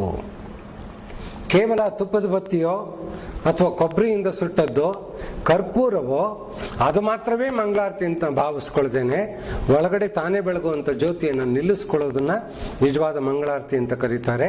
ಆ ಆರತಿ ಮಂಗಳಕರವಾದದ್ದಾಗುತ್ತೆ, ನಮಗೂ ಕೂಡ ಶುಭವನ್ನು ತಂದು ಕೊಡುತ್ತೆ ಅನ್ನುವಂಥ ಸತ್ಯವನ್ನ ನಾವು ಇಲ್ಲಿ ಅರ್ಥ ಮಾಡ್ಕೊಳ್ಬೇಕಾಗುತ್ತೆ. ಅದರಿಂದ ಮಂಗಳಾರತಿ ಎನ್ನುವುದು ಬಹಳ ಶ್ರೇಷ್ಠವಾದದ್ದು. ನಮ್ಮ ಗಂಟೆಯನ್ನು ನಾವಿಲ್ಲಿ ಬಾರಿಸ್ಕೊಳ್ಳೋದನ್ನ ಅಭ್ಯಾಸ ಮಾಡಬೇಕು ಅನ್ನೋದ್ರ ಬಗ್ಗೆನೂ ಕೂಡ ನಾವಲ್ಲಿ ಆಲೋಚನೆ ಮಾಡಬೇಕಾಗುತ್ತೆ. ಇದನ್ನ ತಿಳಿಸ್ತಾ ನಾನು ಪ್ರಾರಂಭದಲ್ಲಿ ನಂದಿಧ್ವಜ ಅಥವಾ ಧ್ವಜಸ್ತಂಭ ಗರುಡಗಂಬ ಅಂತ ಏನೋ ಕರೆದ್ನಲ್ಲ, ಅದನ್ನ ನಂದಿಧ್ವಜ ಅಂತ ನಾವು ಭಾವಿಸೋದಾದ್ರೆ ಈಶ್ವರನ ದೇವಸ್ಥಾನಗಳಲ್ಲಿ ಅದನ್ನ ನಂದಿಧ್ವಜ ಅಂತ ಕರೀತಾರೆ. ಅದನ್ನ ನಂದಿಧ್ವಜ ಅಂತ ಭಾವಿಸೋದಾದ್ರೆ ನಂದಿಧ್ವಜವೂ ಕೂಡ ನಮಗೆ ಈ ಸತ್ಯವನ್ನೇ ಹೇಳುತ್ತೆ. ಏನನ್ನ ಅಂತಂದ್ರೆ, ನೀನು ಪರಮಾತ್ಮನನ್ನ ಅರಿಯಬೇಕಾದರೆ ಇಲ್ಲಿ ಗಂಟೆ ಬಾರಿಸು ಅಂತ ಒಳಗಡೆ ಹೇಳ್ತಲ್ಲ, ಆ ಗಂಟೆ ಬಾರಿಸೋದು ಹೇಗೆ ಅನ್ನೋದನ್ನ ನಂದಿಧ್ವಜ ನಮಗೆ ತಿಳಿಸುತ್ತೆ. ಈಗ ನಮಗೆ ಜನಪದ ಕಲೆಗಳಲ್ಲಿ ಗೊತ್ತಿದೆ, ನಂದಿಕೋಲು ಅಂತ ಕುಣಿಸ್ತಾರೆ. ಆ ನಂದಿಕೋಲು ಹಿತ್ತಾಳೆಯಿಂದ ಮಾಡಿದಂತ ಊದಕ್ಕೆ ಎತ್ತರವಾಗಿರುವಂತ ಒಂದು ಕಂಬ, ಅಂದ್ರೆ ಒಳಗಡೆ ಒಂದು ಮರದ ಕಂಬ ಇರುತ್ತೆ, ಅದಕ್ಕೆ ಮೇಲ್ಗಡೆ ಎಲ್ಲಾನು ಕೂಡ ಹಿತ್ತಾಳೆಯಿಂದ ಮಾಡಿದಂತದ್ದನ್ನ ಹಾಕಿರ್ತಾರೆ. ಬಹಳ ಒಳ್ಳೆ ಸುಂದರವಾದ ಆಕಾರದಲ್ಲಿರುತ್ತೆ. ಅದು ನೋಡಿ ಹೇಗಿದೆ, ಎಷ್ಟು ವಿಚಿತ್ರವಾಗಿದೆ ಅದು ಅಂತಂದ್ರೆ, ನಂದಿ ಕೋಲನ್ನ ಹಿಡ್ಕೊಂಡು ಕುಣಿಸ್ತಾ ಇರ್ತಾರೆ. ನಂದಿ ಕೋಲನ್ನ ಕುಣಿಸ್ತಾರೆ. ಆ ನಂದಿ ಕೋಲಿನ ಮೇಲ್ಭಾಗ ಗೋಪುರ ಏನಿದೆಯಲ್ಲ ಬಹಳ ಎತ್ತರದಲ್ಲಿರುತ್ತೆ. ಆ ಕೆಳಗಡೆ ಬರ್ತಾ ಬರ್ತಾ ಬರ್ತಾ ಬರ್ತಾ ಈ ಭಾಗಕ್ಕೆ ಕಂಠದ ಭಾಗದಲ್ಲಿ ಸರಿಯಾಗಿ ಒಂದು ಮಣೆ ಅನ್ನೋದಿರುತ್ತೆ. ಆ ಮಣೆ ಹತ್ರ ಒಂದು ವೃಷಭಾಕಾರ ಒಂದು ನಂದಿಯನ್ನ ಇಟ್ಟಿರ್ತಾರೆ. ಈ ಭಾಗದಲ್ಲಿ ಸರಿಯಾಗಿ ನೇರವಾಗಿ ಅಲ್ಲಿಂದ ಕೆಳಭಾಗಕ್ಕೆ ಆ ನಂದಿ ಕೋಲಿನ ಕೆಳಭಾಗ ಇರುತ್ತೆ. ನೋಡಿ ಎಷ್ಟು ಚೆನ್ನಾಗಿದೆ ಅಂತಂದ್ರೆ, ನಂದಿ ಕೋಲಿನ ಕೆಳಭಾಗವನ್ನ ಇಲ್ಲಿ ಹಿಡಿದಿಟ್ಕೊಂಡಿರ್ತಾರೆ. ಇಲ್ಲಿ ಒಂದು ಬಟ್ಟೆ ಕಟ್ಕೊಂಡಿರ್ತಾರೆ. ಆ ಟೊಂಕಕ್ಕೆ ಕಟ್ಕೊಂಡಿರುವಂತ ಬಟ್ಟೆ ಕೆಳಗೆ ಒಂದು ಚೀಲದಂತ ಭಾಗ ಇರುತ್ತೆ. ಅದನ್ನ ಇಲ್ಲಿ ಅದರ ಕೆಳಭಾಗ ಇಲ್ಲಿ ಇಟ್ಕೊಂಡಿರ್ತಾರೆ. ಅವನದನ್ನ ಎತ್ತಿ ಎತ್ತಿ ಕುಣಿಸ್ತಾ ಇರ್ತಾನೆ. ಅದರ ಅವನ ಕಂಠ ಭಾಗದಲ್ಲಿ ಸರಿಯಾಗಿ ಆ ಮಣೆ ಮೇಲಿರುವಂತ ಆ ವೃಷಭ ನಂದಿ ಬಂದಿರುತ್ತೆ. ಇದು ಏನನ್ನ ಹೇಳುತ್ತೆ ನಂದಿ ಕೋಲನ್ನ ಕುಣಿಸುವುದು ಅಂತಂದ್ರೆ, ಹೇಳ್ತಾ ಇದ್ದಾರೆ, ನೋಡಪ್ಪ ಒಳಗಡೆ ಗಂಟೆ ಬಾರಿಸು ಅಂತ ಹೇಳಿದ್ನಲ್ಲ, ಆ ಗಂಟೆ ಬಾರಿಸು ಅನ್ನೋದು ಏನು ಗೊತ್ತಾ, ನನ್ನ ಕಂಠಕ್ಕೆ ಸರಿಯಾಗಿ ನೇರಕ್ಕೆ ಸರಿಯಾಗಿ ವೃಷಭ ಏನೋ ಇದ್ದಾನಲ್ಲ, ಅವನು ಯಾವುದರ ಸಂಕೇತ ಅಂತಂದ್ರೆ ಪ್ರಾಣನಿಗೆ ಸಂಕೇತ. ವೃಷಭ ಪ್ರಾಣನಿಗೆ ಸಂಕೇತ. ನೀನು ಆ ಪ್ರಾಣನನ್ನು ಒಳಗಡೆ ಕುಣಿಸು ಅಂತ. ಪ್ರಾಣನನ್ನು ಒಳಗಡೆ ಕುಣಿಸಿದಾಗ ನಿನಗೆ ಆ ಗೋಪುರದ ಮೇಲ್ಭಾಗದಲ್ಲಿ ಪರಮಾತ್ಮ ಇದ್ದಾನಲ್ಲ, ಅವನು ನಿನಗೆ ಕಾಣ್ತಾ ಹೋಗ್ತಾನೆ. ಅದೇ ನಂದಿಕೋಲೆ ಇಲ್ಲಿಂದ ಇಲ್ಲಿವರೆಗೂ ಕೂಡ ವ್ಯಾಪಿಸಿರೋದು. ಅವನು ಕೆಳಗಡೆ ಇಲ್ಲಿವರೆಗೂ ಹಿಡಿದ ಈ ಭಾಗದಲ್ಲಿ ಏನಿದೆ ಅಂದ್ರೆ ನಾಭಿ ಇದೆ, ಹೊಕ್ಕಳಿದೆ. ಅವನು ಹೇಳ್ತಾನೆ, ಇಲ್ಲಿಂದ ಮೇಲಕ್ಕೆ ಎತ್ತೆತ್ತಿ ಕುಣಿಸ್ತಾ ಇರ್ಬೇಕಾದ್ರೆ, ಅವನು ಮೇಲಕ್ಕೆ ಎತ್ತೆತ್ತಿ ಕುಣಿಸ್ತಾ ಇರ್ಬೇಕಾದ್ರೆ ಇಲ್ಲಿಂದ ಮೇಲಕ್ಕೆ ಮತ್ತೆ ಮೇಲಿಂದ ಕೆಳಕ್ಕೆ ಅನ್ನೋದನ್ನ ನಂದಿಕೋಲ್ನಲ್ಲಿ ಕುಣಿಸ್ತಾ ಹೇಳ್ತಾನೆ. ಏನು ಅದರ ಅರ್ಥ ಏನು ಅಂತಂದ್ರೆ, ಏನಿಲ್ಲ, ನೀನು ಪರಮಾತ್ಮನನ್ನ ಅರಿಯುವುದಕ್ಕೆ ಇರುವ ನಿಜವಾದಂತ ಒಂದು ಸಾಧನೆ ಅಂತಂದ್ರೆ ಪ್ರಾಣಾಯಾಮ ಅನ್ನೋದನ್ನ ತಿಳ್ಕೋ. ಪ್ರಾಣಾಯಾಮ ಅಂದ್ರೆ ಯಾವುದು ಅಂತಂದ್ರೆ, ಅವನು ಇಲ್ಲಿ ಹಿಡ್ಕೊಂಡಿದ್ದಾನೆ, ಇಲ್ಲಿಂದ ಮೇಲಕ್ಕೆ ಎತ್ತೆತ್ತಿ ಆಡಿಸ್ತಾ ಇದ್ದಾನೆ. ನಮಗೆ ಒಂದೇ ಒಂದು ವಿಷಯ ಇಲ್ಲಿ ತಿಳ್ಕೊಬೇಕಾದ್ದೇನು ಅಂತಂದ್ರೆ, ಪ್ರಾಣಾಯಾಮ ಅನ್ನೋ ಹೆಸರಿನಲ್ಲಿ ಎಷ್ಟೋ ಯೋಗಶಾಲೆಗಳು ಏನ್ ಮಾಡ್ತಾ ಇದ್ದಾರೆ ಅಂತಂದ್ರೆ, ಒಂದ್ಸರ್ತಿ ಉಸಿರನ್ನ ಎಳ್ಕೊಳ್ಳೋದು, ಉಸಿರನ್ನ ಸ್ತಂಭಿಸೋದು, ಮತ್ತೆ ಉಸಿರನ್ನ ಹೊರಕ್ಕೆ ಬಿಡೋದು, ಇದನ್ನ ಪ್ರಾಣಾಯಾಮ, ರೇಚಕ ಪೂರಕ ಕುಂಭಕ ಅನ್ನೋ ಹೆಸರಿನಲ್ಲಿ ಆಚರಣೆ ಮಾಡ್ತಾ ಇದ್ದಾರೆ. ಆದ್ರೆ ನಂದಿಕೋಲು ನಮಗೆ ಹೇಳುತ್ತೆ ಏನು ಅಂತಂದ್ರೆ, ಅವನು ಹೊರಗಡೆ ನಮಗೆ ತೋರಿಸ್ತಾ ಇದ್ದಾನೆ, ಆದ್ರೆ ಒಳಗಡೆ ನಂದಿಕೋಲಿನ ಕೆಳಭಾಗ ಇಲ್ಲಿದೆ, ನಾಭಿಯಲ್ಲಿ. ಮನುಷ್ಯ ಹುಟ್ಟೋದಕ್ಕೆ ಸಂಬಂಧವೇ ಅದು, ಅಲ್ಲೇ ಪ್ರಾಣ ಎನ್ನುವುದು ಪ್ರತಿಷ್ಠಾಪನೆ ಆಗಿರುವುದು. ಇಲ್ಲಿ ಹಿಡ್ಕೊಂಡು ಹೇಳ್ತಾನೆ, ಈ ಪ್ರಾಣ ಎನ್ನುವುದಿದೆಯಲ್ಲ, ಅದು ಒಳಗಡೆಯಿಂದಾನೇ ಈ ಕಂಠದ ಹತ್ರ ಇರುವಂತ ಗುರು ಇದ್ದಾನಲ್ಲ, ಇವನಿಂದ ಇಲ್ಲೂ ಮತ್ತೆ ಮೇಲ್ಭಾಗಕ್ಕೂ ಕೂಡ ಹೋಗ್ತಾ ಇದೆ. ಅದು ಈ ಉಸಿರಾಟ ಅಲ್ಲ. ಯಾಕೆಂದ್ರೆ ಸಂಸ್ಕೃತದಲ್ಲಿ ಈ ಉಸಿರಾಟ ಏನೋ ಇದೆಯಲ್ಲ, ಅದಕ್ಕೆ ಶ್ವಾಸ ಅಂತ ಕರೆದಿದ್ದಾರೆ ಹೊರತು ಪ್ರಾಣ ಅಂತ ಕರೆದಿಲ್ಲ. ಅದನ್ನ ಶ್ವಾಸಾಯಾಮ ಅಂತ ಕರಿಬಹುದು ಬೇಕಾದ್ರೆ. ಯಾಕೆ ಅಂತಂದ್ರೆ, ಆಯಾಮ ಅಂತಂದ್ರೆ ಡೈಮೆನ್ಷನ್ ಅಂತ, ಅಂದ್ರೆ ಏರಿಯಾ ಆಫ್ ಮೂವ್ಮೆಂಟ್ ಅಂತ. ಹೇಗಿದೆ ಅಂತಂದ್ರೆ, ಶ್ವಾಸವನ್ನ ಇಲ್ಲಿಂದ ಎಳ್ಕೊಂಡ್ರೆ ಅದಕ್ಕಿರೋ ಆಯಾಮ ಯಾವುದು ಅಂತಂದ್ರೆ ಲಂಗ್ಸ್ ಅಷ್ಟೇನೆ. ಇಲ್ಲಿಂದ ಇಲ್ಲಿವರೆಗೂ, ಇಲ್ಲಿಂದ ಇಲ್ಲಿವರೆಗೂ ಇದರ ಡೈಮೆನ್ಷನ್ ಅಷ್ಟೇನೆ ಇರೋದು, ಇದ್ರೊಳಗಡೆನೆ ಒಂದು ಸರ್ಕಲ್ ಆಗ್ಬೇಕು. ಆದ್ರೆ ಪ್ರಾಣ ಎಷ್ಟು ವಿಚಿತ್ರ ಅಂತಂದ್ರೆ, ಪ್ರಾಣ ಕೂದಲಿನ ಈ ತುದಿಯಿಂದ ಹಿಡಿದು ಆ ಕಾಲಿನ ಹೆಬ್ಬೆರಳಿನ ತುದಿವರೆಗೂ ಅದು ಸಂಚಾರ ಆಗ್ತಾ ಇದ್ರೆ ಮಾತ್ರನೇ ಒಬ್ಬ ವ್ಯಕ್ತಿಯಲ್ಲಿ ಪ್ರಾಣಶಕ್ತಿ ಎನ್ನುವುದು ಇದೆ. ಆದ್ರಿಂದ ನಮಗೆ ಜನಪದರು ಕೂಡ ಹೇಳಿಕೊಡ್ತಾರೆ, ನೀನು ಪ್ರಾಣಾಯಾಮ ಎನ್ನುವ ಸಾಧನೆಯನ್ನು ಮಾಡಿದಾಗ ಮಾತ್ರವೇ ನೀನು ಈ ಪರಮಾತ್ಮನನ್ನು ಅರ್ಥ ಮಾಡಿಕೊಳ್ಳುವುದಕ್ಕೆ ಸಾಧ್ಯ, ಆ ಗೋಪುರದ ಎತ್ತರಕ್ಕೆ ನೀನು ಕೂಡ ತಲುಪುವುದಕ್ಕೆ ಸಾಧ್ಯ ಇದೆ. ಏನಪ್ಪಾ ಇದು, ಯಾವುದಿದು ವಿಚಿತ್ರವಾದ್ದು ಅಂತಂದ್ರೆ, ನಮಗೆ ಸ್ಪಷ್ಟವಾಗಿ ಹೇಳ್ತಾರೆ ಏನು, ಅರಾ ಇವ ರಥನಾಭವು ಸಂಹತ ಯತ್ರ ನಾಡ್ಯ. ಅಂದ್ರೆ ಈ ರಥಚಕ್ರದ ಅರೆಕೋಲುಗಳೆಲ್ಲವೂ ಕೂಡ ಒಂದೇ ಕಡೆ ನಾಭಿಗೆ ಬಂದು ಸೇರುತ್ತೋ, ಸೆಂಟರ್ ಸ್ಪೋಕ್ಸ್ ಇದೆಯಲ್ಲ, ಆ ಸ್ಪೋಕ್ಸ್ ಮಧ್ಯಕ್ಕೆ ಬಂದು ಸೇರುತ್ತೋ, ಹಾಗೇನೆ ಸಂಹತ ಯತ್ರ ನಾಡ್ಯ, ನಮ್ಮ ಶರೀರದ ನರನಾಡಿಗಳು ಎಲ್ಲವೂ ಕೂಡ ಯಾವ ಒಂದು ಸ್ಥಳದಲ್ಲಿ ಬಂದು ಸೇರುತ್ತದೆಯೋ ಅದನ್ನ ಮೂರ್ಧ್ನ ಅಂತ ಕರೀತಾರೆ. ಯಾವ ಒಂದು ಸ್ಥಳದಲ್ಲಿ ಬಂದು ಸೇರುತ್ತೋ ಎಲ್ಲವೂ ಕೂಡ ಅಲ್ಲಿಂದಾನೇ ಕಮಾಂಡ್ ನಡೆಯುತ್ತೋ ಶರೀರದ ತುದಿಯವರೆಗೂ ಕೂಡ, ಅಲ್ಲಿ ಸ ಏಷೋ ಅಂತಶ್ಚರತೆ, ಅವನು ಒಳಗಡೆಯೇ ಚರಿಸುತ್ತಾ. ಇದು ಬಹಳ ಅರ್ಥ ಮಾಡ್ಕೊಳ್ಬೇಕಾದಂತ ವಿಷಯ. ಸ ಏಷೋ ಅಂತಶ್ಚರತೆ, ಒಳಗಡೆಯೇ ಚರಿಸುತ್ತಾ. ಮೂಗಿನಿಂದ ಒಂದ್ಸರ್ತಿ ಒಳಕ್ ಬಂತು, ಒಂದ್ಸರ್ತಿ ಹೊರಕ್ಕೆ ಹೋಯ್ತು ಅಲ್ಲ. ಶ್ವಾಸಾಯಾಮ ಅಲ್ಲ, ಪ್ರಾಣಾಯಾಮ ಅನ್ನೋದು ಬೇರೆ. ಅದಕ್ಕೆ ಗುರುಸ್ಥಾನ ಯಾವುದು, ಸೇತುವೆ ಯಾವುದು, ಅದನ್ನ ಉಪನಿಷತ್ಕಾರರು ಅಮೃತಸ್ಯೈಷ ಸೇತು ಅಂತ ಕರೀತಾರೆ. ಸೇತುವೆ ಯಾವುದು ಅಂದ್ರೆ ಅದೇ ಕಿರ್ನಾಲಿಗೆನೆ. ಅವ್ರು ಅದಕ್ಕೆ ಅಲ್ಲಿ ಗಂಟೆ ಕಟ್ಟಿ ತೋರಿಸಿರೋದು, ನಿಮ್ಮ ಶರೀರದಲ್ಲೂ ಅಂಥದೇ ಒಂದು ಅಂಗ ಇರೋದು ಅಂದ್ರೆ ಕಿರ್ನಾಲಿಗೆ ಅಂತ, ಅಲ್ಲಿ ನಿನ್ನ ಗಂಟೆಯನ್ನು ಬಾರಿಸು. ಅದಕ್ಕೆ ಇಂಗ್ಲಿಷ್ನಲ್ಲೂ ಕೂಡ ಒಂದು ಪ್ರಾವರ್ಬ್ ಇದೆ, reading is better than reading ಅಂತ. ರೀಡಿಂಗ್ REEDING ಅಂದ್ರೆ ಊದುವುದು ಅಂತ. ಯಾವುದೇ ರೀಡಿಂಗ್ ಪೈಪ್ ಇದೆಯಲ್ಲ, ಇನ್ಸ್ಟ್ರೂಮೆಂಟ್ಸ್ ಇದೆಯಲ್ಲ, ಮ್ಯೂಸಿಕಲ್ ಇನ್ಸ್ಟ್ರೂಮೆಂಟ್ಸು, ಅದನ್ನ ಹೇಳ್ತಾರೆ reading is better than reading ಅಂತ. ನಮ್ಮ ಕನ್ನಡದಲ್ಲಿ ಅದನ್ನೇ ಹೇಳ್ತಾರೆ, ಓದಿ ಓದಿ ಮರಳಾದ ಕೂಚುಬಟ್ಟ ಅಂತ. ಇಂಗ್ಲಿಷಲ್ಲಿ ಮತ್ತೊಂದು ಪ್ರಾವರ್ಬ್ ಇದೆ, more you read more you will read ಅಂತ. ಓದ್ದಷ್ಟು ಏನಾಗುತ್ತೆ, ಇನ್ನೂ ಹೆಚ್ಚಿಗೆ ಓದ್ತಾ ಹೋಗ್ಬೇಕಾಗುತ್ತೆ ಹೊರತು ಸತ್ಯನ ತಲುಪೋದಕ್ಕೆ ಸಾಧ್ಯವಿಲ್ಲ. ಅದಕ್ಕೆ ಏನ್ ಮಾಡ್ತಾರೆ ಅಂತಂದ್ರೆ, ನಂದಿಕೋಲಿನ ಮುಖಾಂತರ ನಮ್ಮ ಜನಪದರು ಕೂಡ ನಮಗೆ ತಿಳಿಸಿದ್ದಾರೆ, ನಿನ್ನ ಒಳಗಡೆಯೇ ಯಾವಾಗ ಪ್ರಾಣದ ಆಯಾಮವನ್ನು ನೀನು ಸೃಷ್ಟಿ ಮಾಡ್ಕೊಳ್ತೀಯೋ, ಒಳಗಡೆಯೇ ಚರಿಸ್ತಾ ಇರುವಂತ ಪ್ರಾಣದ ಆಯಾಮವನ್ನು ನೀನು ಇಡ್ತೀಯೋ, ಮೂಗಿನ ಶ್ವಾಸಾಯಾಮ ಅಲ್ಲ, ಅವಾಗ ನಿನಗೆ ಪರಮಾತ್ಮ ಅಂದ್ರೆ ಏನು ಅಂತ ಅರ್ಥವಾಗ್ತಾನೆ ಅನ್ನೋದನ್ನ ಅವರು ಕುಣಿಸ್ತಾ ನಮಗೆ ಹೇಳ್ತಾರೆ. ಅದು ಶಬ್ದವೂ ಕೂಡ ಬರುತ್ತೆ ಅಲ್ಲಿ ಕುಣಿಸ್ತಾ ಇರಬೇಕಾದ್ರೆ. ಹಾಗೆ ಆ ಶಬ್ದ ಏನು ಶರೀರದ ಒಳಗಡೆ ಹುಟ್ಟುತ್ತೋ ಅದನ್ನ ಪ್ರಣವನಾದ. ಪ್ರಣವನಾದ ಅಂದ್ರೆ ಅರ್ಥ ಏನೋ ಬೇರೆ ಹೇಳ್ತೀವಿ ನಾವು, ಪ್ರಾಣನಿಂದ ಮಾತ್ರವೇ ನುಡಿಯಲ್ಪಡುವನಾದ ಪ್ರಣವನಾದ ಅಂತ ಅರ್ಥ. ಪ್ರಾಣಾಯಾಮದಲ್ಲಿ ಅಲ್ಲಿ ಒಳಗಡೆ ಆ ಶಬ್ದ ಉತ್ಪತ್ತಿ ಆಗ್ತಾ ಇರುತ್ತೆ, ಅದನ್ನು ಪ್ರಾಣಾಯಾಮ ಅಂತ ಕರೆದಿದ್ದಾರೆ. ನೋಡಿ, ನಿಜವಾಗ್ಲೂ ನನ್ನ ವೈಯಕ್ತಿಕವಾದ ಅಭಿಪ್ರಾಯ ಅಂದ್ರೆ, ಮಹಾ ದೊಡ್ಡ ದೊಡ್ಡ ತತ್ವಜ್ಞಾನಿಗಳಿಗಿಂತ ನಿರಕ್ಷರ ಕುಕ್ಷರಗಳಾದಂಥ ಗ್ರಾಮೀಣರು ಬಹಳ ದೊಡ್ಡ ತತ್ವಜ್ಞರು. ಅವ್ರಿಗಿಂತ ದೊಡ್ಡ ತತ್ವಜ್ಞರು ಯಾರೂ ಇಲ್ಲ. ಯಾಕೆ ಅಂದ್ರೆ ಈ ಪ್ರಾಣ ಬೇರೆ ಶ್ವಾಸ ಬೇರೆ ಅನ್ನೋದನ್ನು ಅವರು ಸರಳವಾಗಿ ಒಂದು ಮಾತಲ್ಲಿ ಹೇಳಿಬಿಡ್ತಾರೆ. ಈಗ ಯಾವುದೋ ಒಂದು ಆಕ್ಸಿಡೆಂಟ್ ಆಗುತ್ತೆ, ಒಬ್ಬ ವ್ಯಕ್ತಿಯ ಈ ಮುಖದ ಮೇಲೇನೆ ಲಾರಿ ಹರಿದೋಗಿದೆ ಅಂತ ತಿಳ್ಕೊಳ್ಳಿ, ಮೂಗಿನ ಮೇಲೆ ಪೆಟ್ಟು ಬಿದ್ದಿದೆ ಅಂತ ತಿಳ್ಕೊಳ್ಳಿ. ಅವನದನ್ನ ಆ ತಕ್ಷಣವೇ ಸತ್ತೋಗ್ಬಿಡ್ತಾನ ಅಂತಂದ್ರೆ ವಿಲ ವಿಲ ವಿಲ ವಿಲ ವಿಲ ಬಹಳ ಒದ್ದಾಡ್ಬಿಟ್ಟು ಕೊನೆಗೆ ಸತ್ತೋಗ್ತಾನೆ. ಇಲ್ಲ ಹಾಸ್ಪಿಟ್ಲಿಗೆ ಹೋಗ್ಬೇಕಾದ್ರೂ ಇಲ್ಲ ಅದೇ ಸ್ಪಾಟಲ್ಲೂ ಸ್ವಲ್ಪ ಹೊತ್ತು ಒದ್ದಾಡಿ ಸತ್ತೋಗ್ತಾನೆ. ಅದಕ್ಕೆ ಗ್ರಾಮೀಣರು ಹೇಳ್ತಾರೆ, ಎಷ್ಟು ಸುಂದರವಾದ ಶಬ್ದ ಅಂದ್ರೆ, ದೊಡ್ಡ ಜೀವ ಹೋಗೋ ಹೊತ್ತಿಗೆ ಬಹಳ ಒದ್ದಾಡ್ಬಿಟ್ಟ ಅಂತ. ಅಂದ್ರೆ ಇದು ಸಣ್ಣ ಜೀವ ಅಂತ ಅವ್ರಿಗೆ ಗೊತ್ತು, ದೊಡ್ಡ ಜೀವ ಅಂದ್ರೆ ಯಾವುದು ಅಂದ್ರೆ ಒಳಗಡೆ ಇರೋ ಪ್ರಾಣ ಅಂತ ಗೊತ್ತು.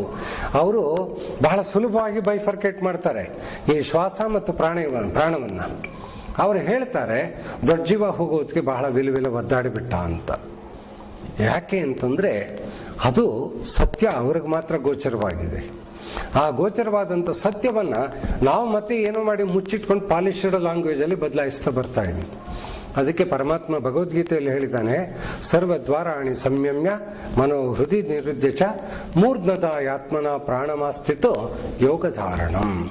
ಯೋಗ ಅಂದ್ರೆ ಏನು ಅಂತಂದ್ರೆ, ಆ ಮೂರ್ಧ್ನದಲ್ಲಿ ನೆಲೆಗೊಂಡಿರುವ ಪ್ರಾಣನನ್ನ ಸಂಚಾರದಲ್ಲಿ ಆಯಾಮದಲ್ಲಿ ಒಬ್ಬ ಗುರುವಿನ ಉಪದೇಶದ ಮುಖಾಂತರ ಇಡೋದನ್ನೇ ನಿಜವಾದ ಪ್ರಾಣಾಯಾಮ ಅಂತ ಕರೆದಿದ್ದಾರೆ, ಈ ಶ್ವಾಸಾಯಾಮ ಅಲ್ಲ.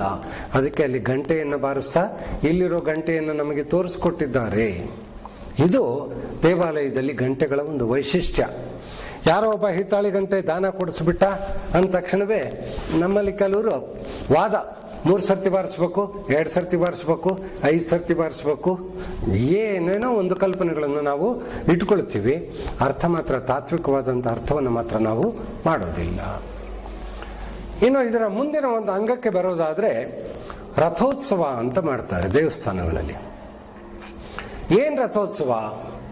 ದೇವರ ವಿಗ್ರಹ ಅಲ್ಲಿರೋದು ಇದ್ದೇ ಇದೆ, ಪ್ರತಿಷ್ಠಾಪನೆ ಮಾಡಿದ್ದಾರೆ, ಭದ್ರವಾಗಿ ದೇವರಲ್ಲಿ ಕೂತ್ಬಿಟ್ಟಿದ್ದಾನೆ. ಮತ್ತೆ ಏನೋ ಉತ್ಸವ ಮೂರ್ತಿ ಅಂತ ಅಂದ್ಬಿಟ್ಟು ಹಿತ್ತಾಳಿದೋ ಬೆಳ್ಳಿದೋ ಯಾವುದೋ ಒಂದು ಮಾಡಿಸಿ ಅದನ್ನ ರಥದ ಮೇಲೆ ಕೂಡಿಸ್ಬಿಟ್ಟು ಊರೆಲ್ಲ ಸುತ್ಕೊಂಡ್ಬಂದು ಮತ್ತೆ ವಾಪಸ್ ತಂದಲ್ಲಿ ಇಟ್ಬಿಡೋದು. ಯಾತಕ್ಕೆ ರಥೋತ್ಸವ ಮಾಡ್ತಾರೆ? ಒಮ್ಮೊಮ್ಮೆ, ವರ್ಷಕ್ಕೊಮ್ಮೆ ಆಗಲಿ, 2 ಸರ್ತಿ ಆಗಲಿ, ಯಾಕೆ ಮಾಡ್ತಾರೆ ಇದು?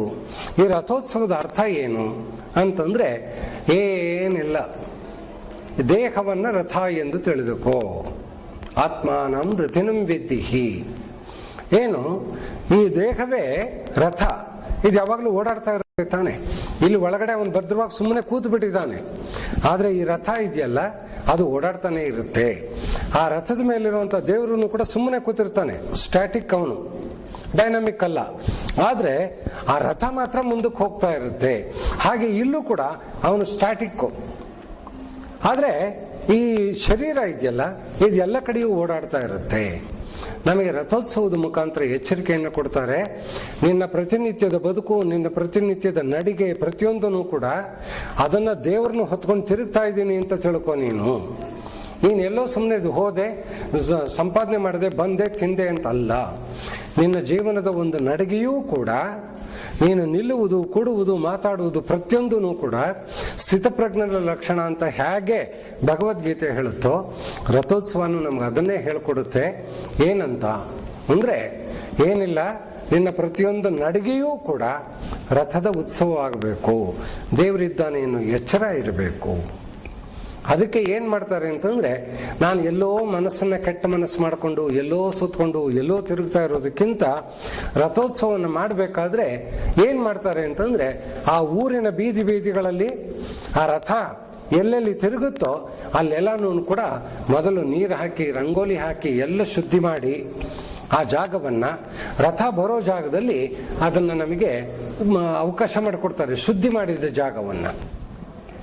ಯಾಕೆ ಹೇಳ್ತಾರೆ ಅಂತಂದ್ರೆ, ಹಾಗೆ ನೀನು ಕೂಡ ನಿನ್ನ ಈ ರಥವನ್ನ ಎಳ್ಕೊಂಡು ಹೋಗ್ತಾ ಇರ್ಬೇಕಾದ್ರೆ ಒಳಗಡೆ ಪರಮಾತ್ಮ ಎನ್ನುವನು ಕೂತಿದ್ದಾನೆ, ಉತ್ಸವ ಮೂರ್ತಿ ಅನ್ನೋದನ್ನ ತಿಳ್ಕೊ. ನೀನು ಹಾಗೆ ತಿರುಗಬೇಕಾದ್ರೆ ಅಶುಚಿಯಾದಂಥ ಸ್ಥಳದಲ್ಲಿ ತಿರುಗಬೇಡ. ನೀನು ತಿರುಗುವಂತಹ ಸ್ಥಳವನ್ನ ಶುಚಿ ಮಾಡ್ಕೋ.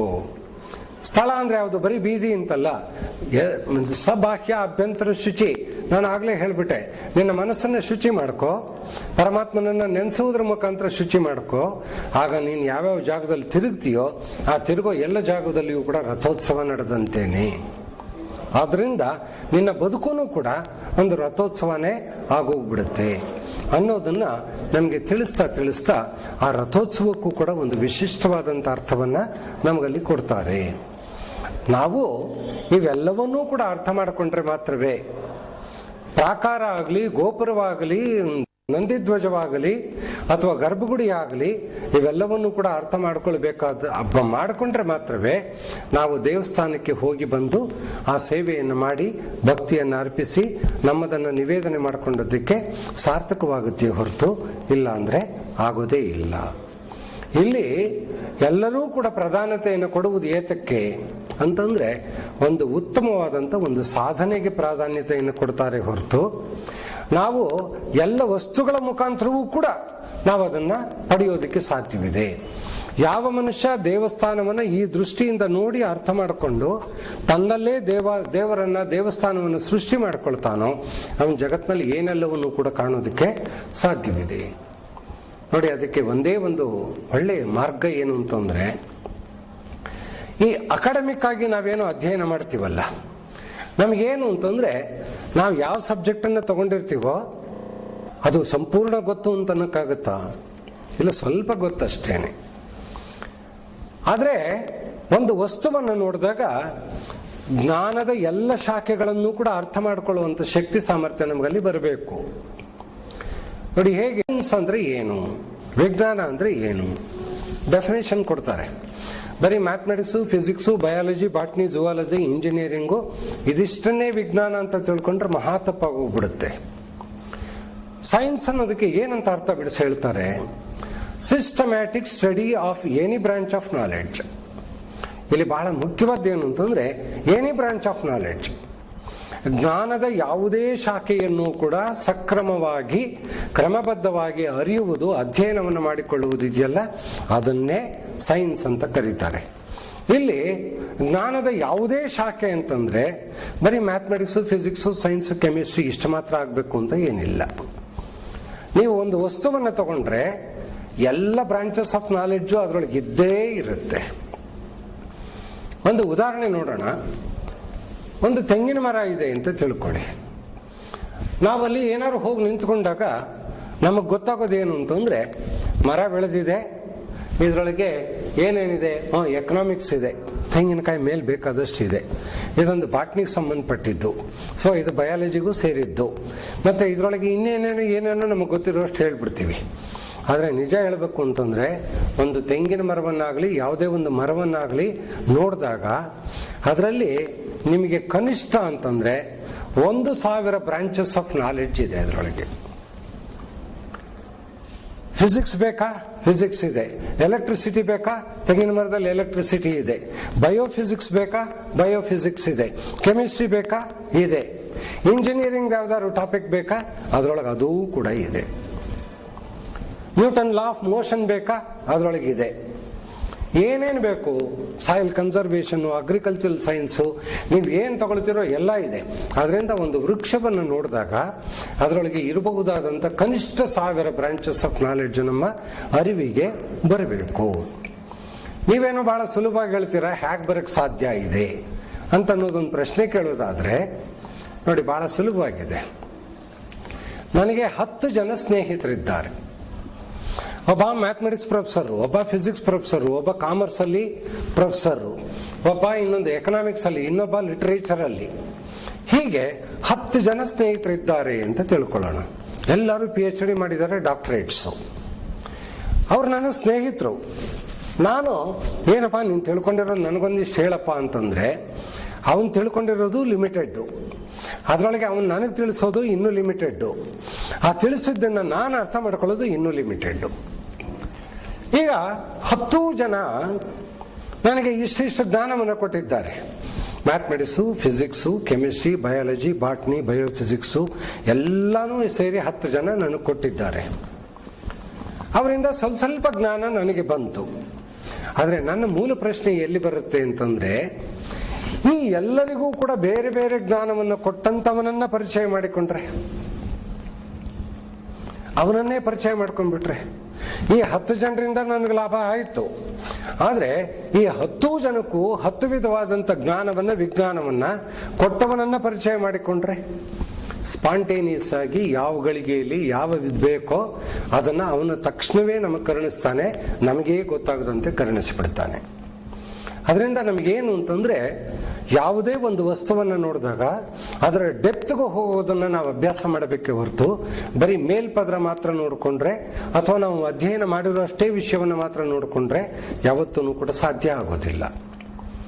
ನನಗೆ ಬಹಳ ದುಃಖದ ವಿಷಯನೂ ಕೂಡ ಇದೆ. ಏನು ಅಂತಂದ್ರೆ, ನಮ್ಮ ಇತ್ತೀಚಿನ ಈ ಶೈಕ್ಷಣಿಕ ಪದ್ಧತಿಯಲ್ಲಿ ಏನು ಈ ಡಾಕ್ಟರೇಟ್ ಅನ್ನೋದೊಂದು PhD ಬರುತ್ತಲ್ಲ, ನಮ್ಮಲ್ಲಿ ಅದರಲ್ಲೂ ವಿಶೇಷವಾಗಿ ಲಿಟ್ರೇಚರ್ ನೋಡಿದ್ರೆ, ಇಲ್ಲ ನಿಜವಾಗ್ಲೂ ಇದು ಅಧ್ಯಯನಕ್ಕೆ ಡಾಕ್ಟರೇಟ್ಗೆ ಯೋಗ್ಯವಾದದ್ದ ಅನ್ನೋಂಥ ಪ್ರಶ್ನೆಗಳು ಹೇಳುವಂಥ ಟಾಪಿಕ್ಸ್ ಬಹಳ ಇದೆ.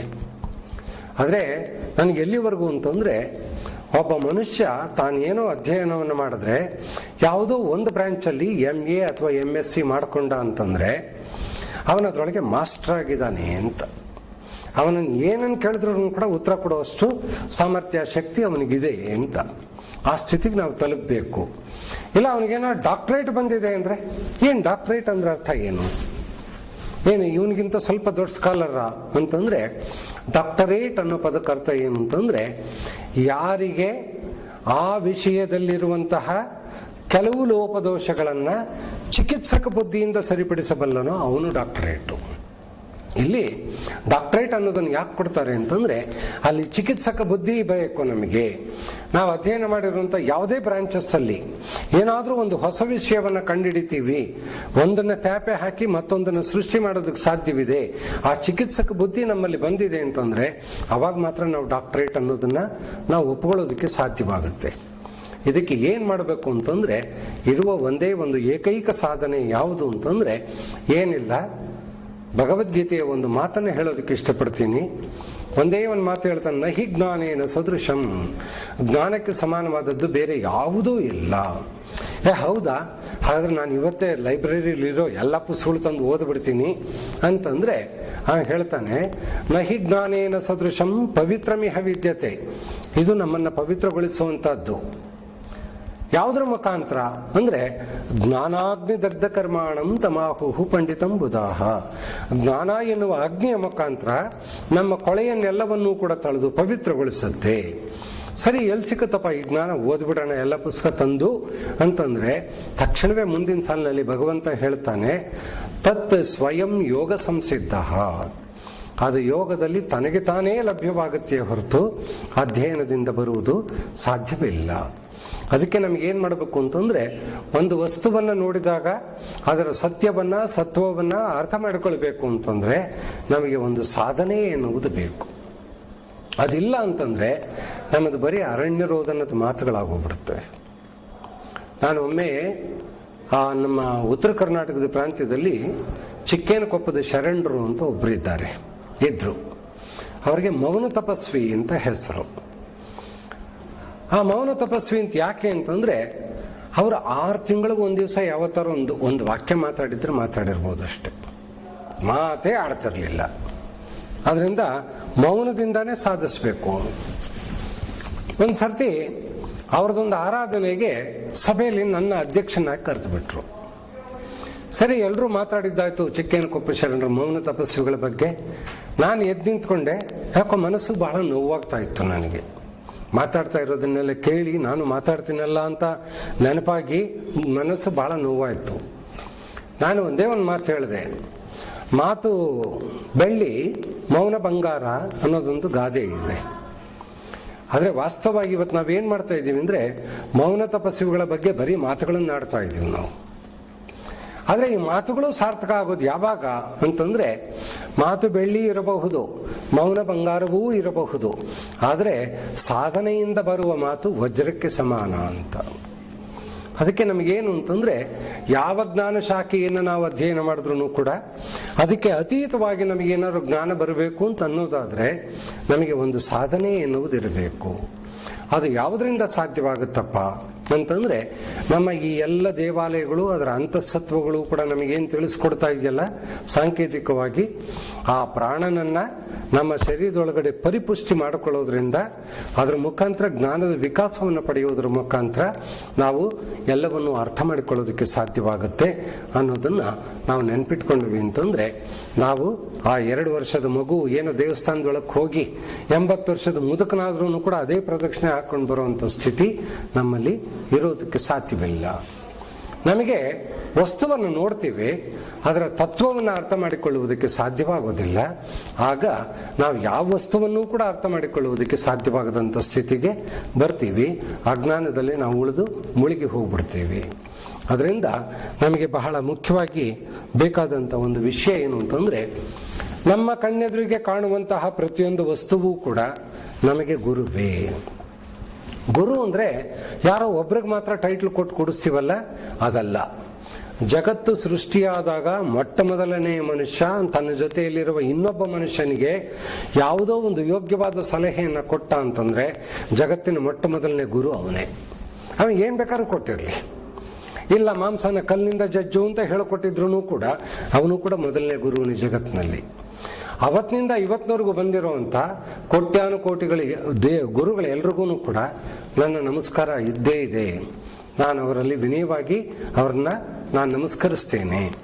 ಆದರೆ ಎಚ್ಚರ ಬೇಕಾದ್ದೇನು ಅಂತಂದ್ರೆ, ನಮ್ಮ ಗುರು ನಮ್ಮೊಳಗಡೆ ಇದ್ದಾನೆ, ಅವನ ಮುಖಾಂತರವೇ ನಾವು ಎಲ್ಲವನ್ನು ಸಾಧಿಸಬಹುದು ಅನ್ನೋದನ್ನ ಅರ್ಥ ಮಾಡ್ಕೊಂಡ್ವಿ ಅಂದ್ರೆ ಸಾಕು. ಅದಕ್ಕೆ ಈಶಾವಾಸ್ಯದ ಉಪನಿಷತ್ತು ಒಂದು ಮಾತನ್ನು ಹೇಳುತ್ತೆ ನೋಡಿ, ಹೇಗೆ ವಿಚಿತ್ರವಾಗಿದೆ ಅಂತಂದ್ರೆ, ಇಲ್ಲಿ ನೆಲೆಗೊಂಡಿದ್ದಾನಲ್ಲ ಅವನ ಬಗ್ಗೆ ಹೇಳುತ್ತೆ, ತದಂತಿಕೆ ತದ್ದೂರೇ. ಅವನು ಎಷ್ಟು ಹತ್ರವಾಗಿದ್ದಾನೆ ಅಂತಂದ್ರೆ, ಅವನಿಗಿಂತ ಹತ್ರವಾಗಿ ನನ್ನ ಹತ್ರ ಯಾರೂ ಇಲ್ಲ, ಅವನಷ್ಟು ಕ್ಲೋಸ್ ಆಗಿ ನನ್ನ ಹತ್ರ ಯಾರೂ ಇಲ್ಲ. ನನ್ನ ಪಕ್ಕದಲ್ಲೇ ಒಬ್ಬ ಮನುಷ್ಯ ಇರಬಹುದು, ಆದರೆ ನನ್ನ ಒಳಗಡೆನೆ ಇರೋಷ್ಟು ಹತ್ರ ಅಂತೂ ಅಲ್ಲ. ಆದರೆ ನಾವೆಂತ ಅಜ್ಞಾನಿಗಳು ಅಂದ್ರೆ, ತದಂತಿಕೆ ನಮ್ಮ ಒಳಗಡೆ ಇದ್ದಾನೆ, ತದ್ ದೂರೇ ಅವನ್ನ ಬಹಳ ದೂರ ಮಾಡ್ಕೊಂಡ್ಬಿಟ್ಟಿದೀವಿ. ಆಗ್ಲೇ ಹೇಳಿದೆ ಮಾತಾಡ್ತಾ, ಏನಪ್ಪಾ ನಿನ್ನ ಶರೀರದಲ್ಲಿ ಏನೇನಿದೆ ಒಂಚೂರು ಹೇಳಪ್ಪ ಅಂತಂದ್ರೆ, ಕಣ್ಣು, ಕೈ, ಕಿವಿ, ಮೂಗು, ಬಾಯಿ, ನಾಲ್ಗೆ, ಲಂಗ್ಸು, ಇಂಟೆಸ್ಟೈನು ಎಲ್ಲ ಹೇಳ್ತೀವಿ, ಕಿಡ್ನಿಯಿಂದ ಎಲ್ಲ ಹೇಳ್ತೀವಿ. ಆದ್ರೆ ಮನಸ್ಸು, ಬುದ್ಧಿ, ಅಹಂಕಾರ, ಚಿತ್ತ ಇವೆಲ್ಲ ಇದೆ ಅನ್ನೋದನ್ನ ಮಾತ್ರ ಯಾರು ಹೇಳಕ್ಕೋಗಲ್ಲ. ಯಾಕೆ ಅಂದ್ರೆ ನಮಗೆ ಅದು ಬಹಳ ದೂರ ಆಗುತ್ತೆ, ದೂರೇ. ಮತ್ತೆ ಅದನ್ನ ಹೇಳ್ತಾರೆ, ತದೇಜತಿ ತನ್ನೈಜತಿ. ಏನು ಅದು ಚಲಿಸುತ್ತಂತೆ, ಚಲಿಸ್ದೇನು ಸುಮ್ಮನೆ ಕೂತಿರುತ್ತಂತೆ. ಒಳಗಡೆ ಕೂತಿದ್ದೇ ಎಲ್ಲ ಕಡೆಯೂ ಚಲಿಸುವಂತಹದ್ದು. ಅದಕ್ಕೆ ಈ ಮನಸ್ಸನ್ನ ಚಲಿಸುವಂತ ಸಾಮರ್ಥ್ಯ ಎಲ್ಲಿವರೆಗೂ ಅಂತಂದ್ರೆ, ದೇವರು ಎನ್ನುವನು ಎಲ್ಲಿದ್ದಾನೋ ಅಲ್ಲಿವರೆಗೂ ಇದರ ಸಾಮರ್ಥ್ಯವನ್ನು ಬೆಳೆಸ್ಕೊಂಡು ಅಲ್ಲಿವರೆಗೂ ಮುಟ್ಟಿ ಅಲ್ಲಿರುವಂತ ವಿಷಯವನ್ನು ಕೂಡ ತಂದು ಕೊಡೋದಕ್ಕೆ ಸಾಧ್ಯ ಇದೆ ಅನ್ನೋದನ್ನು ನಾವು ನೆನಪಿಟ್ಕೊಳ್ಬೇಕು. ಈ ಸಂದರ್ಭದಲ್ಲಿ ದೇವಾಲಯದ ಬಗ್ಗೆ ಅದನ್ನು ಒಂದು ಕೇವಲ ಸಂಕೇತವಾಗಿ, ಅದನ್ನು ಒಂದು ಚಿಕ್ಕ ಮಾಧ್ಯಮವಾಗಿ ನಾವು ಜ್ಞಾನವನ್ನು ಬೆಳೆಸ್ಕೊಳ್ಳೋದು ಹೇಗೆ ಸಾಧ್ಯ ಅನ್ನೋದನ್ನ ತಿಳಿಸೋದಕ್ಕೋಸ್ಕರ ಇವತ್ತು ನಮ್ಮ ಗೋವಿಂದಾಸ್ ಕಾಲೇಜಿನ ಈ ಪತ್ರಿಕೋದ್ಯಮ ವಿಭಾಗ ಏನಿದನ್ನು ವ್ಯವಸ್ಥೆ ಮಾಡಿ ಕೊಟ್ಟಿದೆಯೋ ಅದರ ಮುಖಾಂತರ ನಾನು ಹೊರಗಡೆ ಎಲ್ರಿಗೂ ಕೂಡ ನನ್ನ ವಿಚಾರವನ್ನು ಹಂಚಿಕೊಳ್ಳೋದಕ್ಕೆ ಇಷ್ಟಪಡ್ತಾ, ಇದಕ್ಕಾಗಿ ವ್ಯವಸ್ಥೆ ಮಾಡಿದಂಥ ನಮ್ಮ ಗೋವಿಂದಾಸ್ ಕಾಲೇಜಿನ ನಮ್ಮ ಪತ್ರಿಕೋದ್ಯಮ ವಿಭಾಗ ಮತ್ತು ಕುಳಾಯಿನ ಶ್ರೀ ಅಚ್ಯುತ ವಿದ್ಯಾನಿಧಿ ಮತ್ತು ಇದಕ್ಕೆ ಸಹಕರಿಸಿದಂಥ ಎಲ್ಲ ಸಿಬ್ಬಂದಿಗಳಿಗೂ ಕೂಡ ನಮಸ್ಕರಿಸ್ತಾ ನನ್ನ ಮಾತನ್ನು ಮುಗಿಸ್ತೀನಿ.